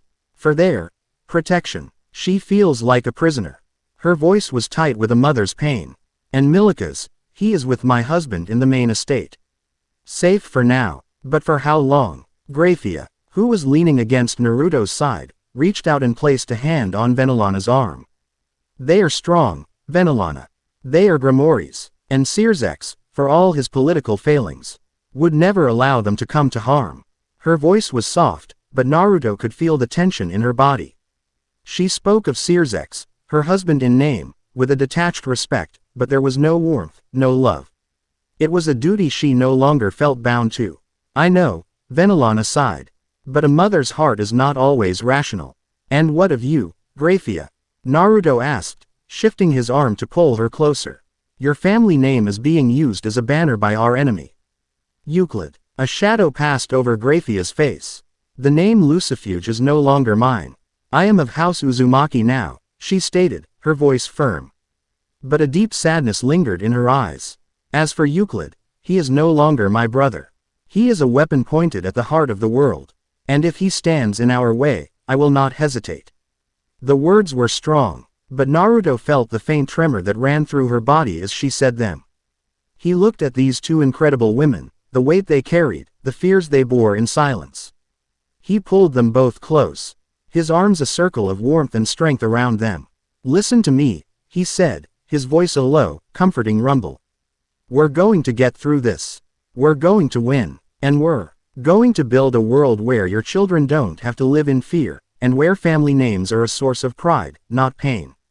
I'm not going to let anyone take this away from us. This family, this home. They didn't speak after that. They simply stayed there, wrapped in each other's arms, listening to the fire crackle and the storm rage outside. In the heart of the maelstrom, they had found their moment of perfect peace. It was a promise, a renewal of their vows made not with words, but with the quiet, unshakable certainty of three hearts beating as one. The moment was shattered by the frantic chiming of an emergency alarm rune. They were on their feet in an instant, the peace of the moment gone, replaced by the cold, sharp reality of war. They burst into the war room to find it in a state of controlled chaos. A young Visago operator, his face pale, turned to them. My lords, my lady. A massive attack, an entire fleet has just teleported into the Visago system. On the main map, the territory of their first and most loyal ally was flashing with a violent, angry crimson. Dozens of enemy markers had appeared, surrounding the capital city. Who's leading them? Venelana demanded, her voice cutting through the noise. The operator swallowed hard, his hands trembling as he zoomed in on the central command signature. A new portrait filled the screen. It was Euclid Lucifuge, but he was different. His eyes, once merely arrogant, now glowed with a sickening, purple light. Faint, dark lines, like corrupted circuits, were visible on his skin. His aura, displayed as a swirling vortex of energy on the tactical display, was monstrous, a chaotic fusion of demonic power and the same twisted, paradoxical energy of the creature that had attacked them. Raisvam has enhanced him, Grayfia whispered, her voice tight with horror. He was no longer just her brother. He was one of his own abominations. The audio feed from the Visago command center crackled to life, broadcasting the voice of Euclid. Magically amplified to be heard across the entire city. It was a voice filled with madness and a chilling, hollow echo. People of Visago, your new master has betrayed you. He has abandoned you, but Lord Raisvam is merciful. Surrender now, and you will be allowed to serve in his new world order. Defy me, and I will burn your city to the ground and erase your pathetic house from existence. You have 1 hour to bow before the might of the true Lucifuge. In the war room, all eyes turned to Grayfia. Her face was a mask of stone, her expression unreadable. But Naruto saw her hands, clenched into fists at her sides, her knuckles white. She had arrested her brother. She had grieved for him. Now, she had to face the monster that wore his corpse. He's sending a message, Venelana said, her voice grim. This isn't a strategic move. It's a statement. This is what happens to those who stand with us. No, Naruto said, his voice dangerously calm, his blue eyes turning hard as ice. It's a mistake. It's his last mistake. He looked at Grayfia, his expression softening with absolute trust. He's all yours. The eve of war was over. The first battle had begun. Chapter 8 End. Chapter 9. The Battle for the Underworld. The alarm rune didn't just chime, it screamed. It was a high, piercing shriek of raw magical energy that clawed at the senses, a sound designed to convey one simple, brutal fact. The war was no longer coming. It was here. Venelana was the first to move, the grieving mother vanishing in an instant, replaced by the formidable commander. She swept into the war room, her crimson gown a stark banner of authority against the cool, glowing light of the tactical maps. Report, she snapped, her voice cutting through the panic like a whip. Damage assessment on the Visago shields. Enemy fleet composition. Where is their command ship? The Visago operators, loyal but terrified, scrambled to obey. The room, which had been a place of quiet strategy, was now a buzzing hive of crisis response. Naruto and Grayfia were a step behind her. The quiet intimacy of their family moment had been replaced by the cold, hard readiness of warriors. Grayfia was already encased in her sleek, form-fitting combat armor, a second skin of silver and black that seemed to solidify her resolve. Her face was a mask of glacial calm, but Naruto could feel the storm raging beneath the surface. A tempest of sorrow and rage directed at the monster who was defiling her brother's name. He placed a hand on her shoulder, a brief, grounding touch. "I'll handle the fleet," he said, his voice a low, steady rumble. "You handle him." She met his gaze, and in her crimson eyes, he saw a silent, terrible promise. "He will not leave that city alive," she whispered. It was not a boast. It was a eulogy. Venelana turned from the main tactical display, her face grim. Euclid's flagship is a modified Agaras-class dreadnought. Its main cannon is charging. Azazel's intel suggests it's a prototype, powered by the same paradoxical energy as the creature he sent after us. If it fires, the city's shields will be annihilated, along with everyone in the capital. She looked at them, our expression a mixture of command and a wife's plea. "You have less than 10 minutes. Go." Grayfia created the teleportation circle, its silver light a stark, cold portal on the stone floor. They stepped through without another word, leaving the fate of the war in Venelana's hands as they plunged headfirst into the heart of the battle. The transition was a violent assault on the senses. They emerged not into a quiet alley, but into the sky above a city under siege. The air was a chaotic soup of screaming energy, the smell of ozone, and the distant, terrified cries of a populace caught in the crossfire. Below them, the capital of Visago was a dome of shimmering, golden light, the city's defensive shields flickering and cracking under a relentless bombardment. Hundreds of smaller attack ships, sleek black blades in the bruised purple sky, rained down spears of demonic energy. Dominating the scene, a kilometer above the city, was the enemy command ship. It was a monstrosity of black iron, larger than any other vessel. Its surface crawling with pulsing purple runes. At its prow, a massive, swirling vortex of sickening, unstable energy was growing, the prototype cannon charging to deliver the killing blow. And standing on the bridge, visible even from this distance, was a lone figure radiating an aura of pure madness. "Euclid. That cannon's our first priority," Naruto stated, his sage mode already active. The natural energy of this broken world flowing into him. He didn't wait for a reply. He brought his hands together in a familiar cross seal. Shadow clone jutsu. 100 golden blurs erupted around him. A silent, instantaneous army. "Half of you, run interference. Keep those smaller ships busy. The other half, with me. We're taking that thing out." He shot towards the dreadnought like a golden meteor, his clones fanning out around him. Grayfia peeled off from his formation, a silent silver comet arcing towards the same target, her trajectory aimed not at the weapon, but at the bridge. The enemy fleet reacted instantly. A swarm of fighters broke off to intercept them, unleashing a curtain of purple energy blasts. Naruto's clones met them head-on. It was chaos. The sky became a maelstrom of explosions, evasive maneuvers, and desperate cries as Naruto's new teamwork-focused squads, teleported to the ground by Venelana, began a coordinated counter-assault from below. Their combined fire surprisingly effective against the distracted enemy ships. Naruto himself weaved through the battlefield, a blur of motion that the enemy targeting systems couldn't track. He formed a Rasengan in each hand, slamming into 2 of the interceptors and blasting them into spiraling wreckage. He wasn't just fighting. He was a living, breathing shield for the city below. "Not good enough," he yelled, feeling the cannon's energy spike to critical levels. "We need more firepower." He soared higher, above the main battlefield. Kurama's power surged within him, merging with his sage mode. His form blazed with an intensity that outshone the battle itself. He brought his hands together, molding the raw power, the very fabric of nature and the fury of a tailed beast, into a new shape. Sage art. Tailed beast bomb Rasenshuriken. He created 2 of them, 1 in each hand. They were not the elegant, swirling shurikens of wind he had used in his own world. These were terrifying, unstable spheres of black, apocalyptic energy, surrounded by 4 massive, razor-sharp blades of golden sage chakra that screamed as they spun. They were weapons capable of leveling mountains. With a roar that shook the heavens, he hurled them. They flew through the sky, not like projectiles, but like miniature, vengeful suns, tearing through the smaller ships in their path without slowing.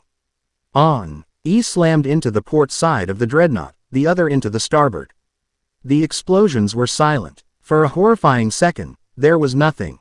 Then, 2 rapidly expanding spheres of absolute destruction bloomed on the sides of the ship, annihilating everything they touched. The dreadnought bucked violently, its massive frame groaning as entire sections of the ship were simply erased from existence. The charging sequence of the main cannon sputtered, the vortex of energy collapsing in on itself in a shower of violent, purple sparks. The weapon was disabled. The city was saved. Back in Castle Astaroth, Venelana watched the display of overwhelming power on the main screen, a fierce, proud smile on her lips. "He is magnificent," she whispered. But there was no time for admiration. An aide rushed to her side. "My lady, a priority message from Governor Azazel. Put him through." Azazel's roguish face appeared on a secondary screen. He was not smiling. "Venelana, you've got bigger problems. Rysvam played you." Euclid's attack was a feint. A loud, spectacular distraction. Venelana's blood ran cold. "What are you talking about?" While your forces, and more importantly Naruto, were focused on Visago, Rysvim's main fleet just launched a blitzkrieg against the Furnius territories. They weren't expecting it. The defenses were annihilated in the first volley. Lord Furnius is dead. His capital city, it's gone. Wiped off the map. The news was a physical blow. Furnius, the arrogant, conservative fool who had openly challenged Naruto. He was a political rival, but he was one of the 72 pillars. A cornerstone of the Satan regime. And now he was dust. Searsex's hesitation, his cautious, political game, had just cost him an entire noble house and tens of thousands of lives. The political fallout would be immense. The blow to the Satan's authority would be catastrophic. Rysvam hadn't just won a battle, he had crippled his primary enemy without them even firing a shot in their own defense. Damn him, Venelana swore, her mind racing.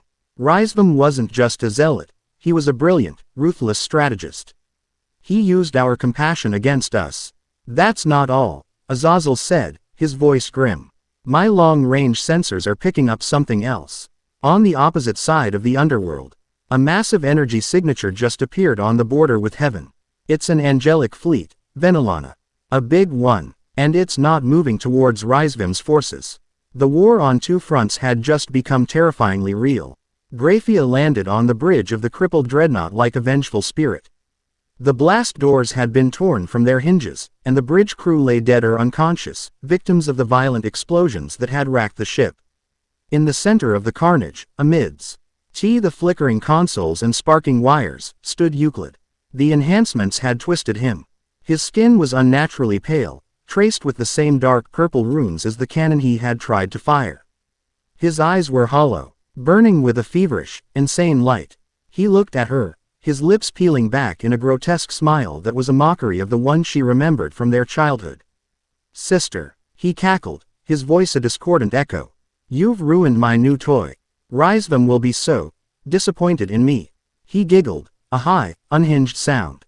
"It's over, Euclid," Grayfia said, her voice devoid of emotion. She drew a single, elegant blade of pure, solidified ice from the air. "The monster you have become ends today." "Ends? Oh, no, dear sister. It has just begun," he shrieked, and lunged. He was impossibly fast, his movements jerky and unnatural. He no longer fought with the elegant swordsmanship of House Lucifuge, but with the raw, brutal force of a berserker. He swung a fist, his arm elong, aiding into a grotesque claw of bone and shadow. Grayfia met his attack with cold, precise efficiency. She was a dancer of death in the ruined bridge.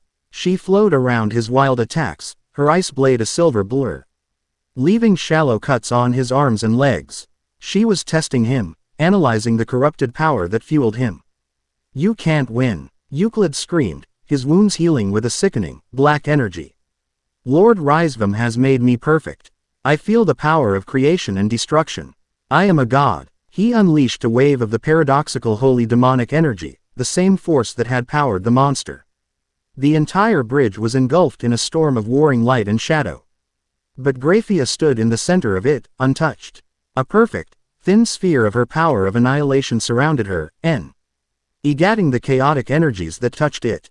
"You are not a god," she said, her voice cutting through his mad ranting.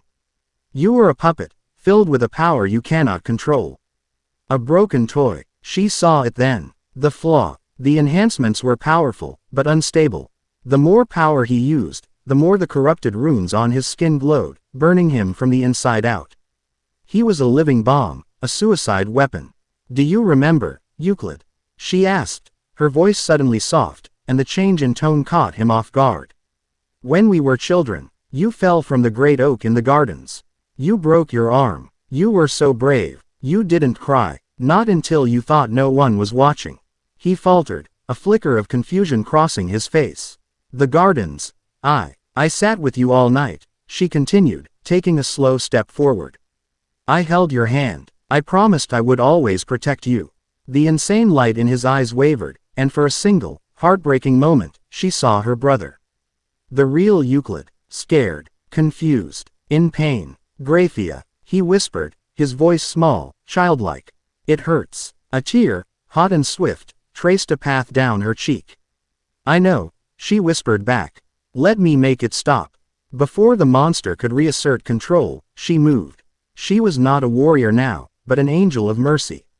She flowed past his defenses, her movements filled not with anger, but with a profound, sorrowful love. She didn't use her blade. She embraced him, pulling the broken form of her brother into her arms, just as she had done all those centuries ago. He stiffened, shocked by the contact. "What? Sleep now, little brother," she whispered in his ear. Her hand, glowing with the soft, gray light of her ultimate power, rested gently on his chest, directly over his heart. She unleashed her power of annihilation. There was no explosion, no scream. There was only a quiet, gentle dissolving. The purple runes on his skin vanished. The monstrous power that had filled him was unmade. The mad light in his eyes faded, replaced by a look of peaceful release. For a fraction of a second, he was just Euclid again, his head resting on his sister's shoulder. And then, he was gone, turning to a fine, gray dust that slipped through her fingers, leaving her holding nothing but the empty air. Grayfia stood alone on the ruined bridge, the dust of her brother settling around her feet. She had won. She had saved the city. She had cleansed her family's honor. And in doing so, she had broken her own heart. The battle was over. With the dreadnought crippled and their commander gone, the remaining enemy forces broke, scattering in a disorganized retreat. Naruto, his clones having already started rescue and recovery efforts in the city below, landed softly on the bridge beside Grayfia. He saw the shimmering dust on the floor, the single tear track on her face. He didn't speak. He simply wrapped his arms around her, offering his silent, unshakable strength. It was then that Venelana's voice, tight with urgency, came through their communicators. "Naruto, Grayfia, the battle is won, but the war has taken a disastrous turn." She quickly relayed Azazel's intelligence. The annihilation of House Furnius, the betrayal of Rysvim's feint, and the arrival of the angelic fleet. As if on cue, a new presence made itself known. The sky above Visago, which had been clearing, suddenly darkened again.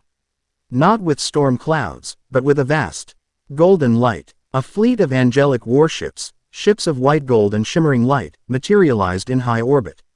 They were a breathtaking, terrifying sight, a vision of divine wrath. And from the lead ship, a voice boomed across the entire underworld, a message amplified not by magic, but by the raw, divine power of a seraph.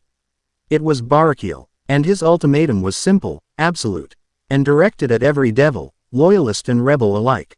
The heresy of the false god ends today. Surrender Naruto Uzumaki to the judgment of heaven, or we will purify this entire realm in holy fire. Naruto held Grayfia tighter, looking up at the golden fleet that filled the sky. They had won the first battle, at a terrible personal cost. But in doing so, they had simply summoned an even greater, more implacable foe. The war for the underworld had just become a war for existence itself. Chapter 9 End.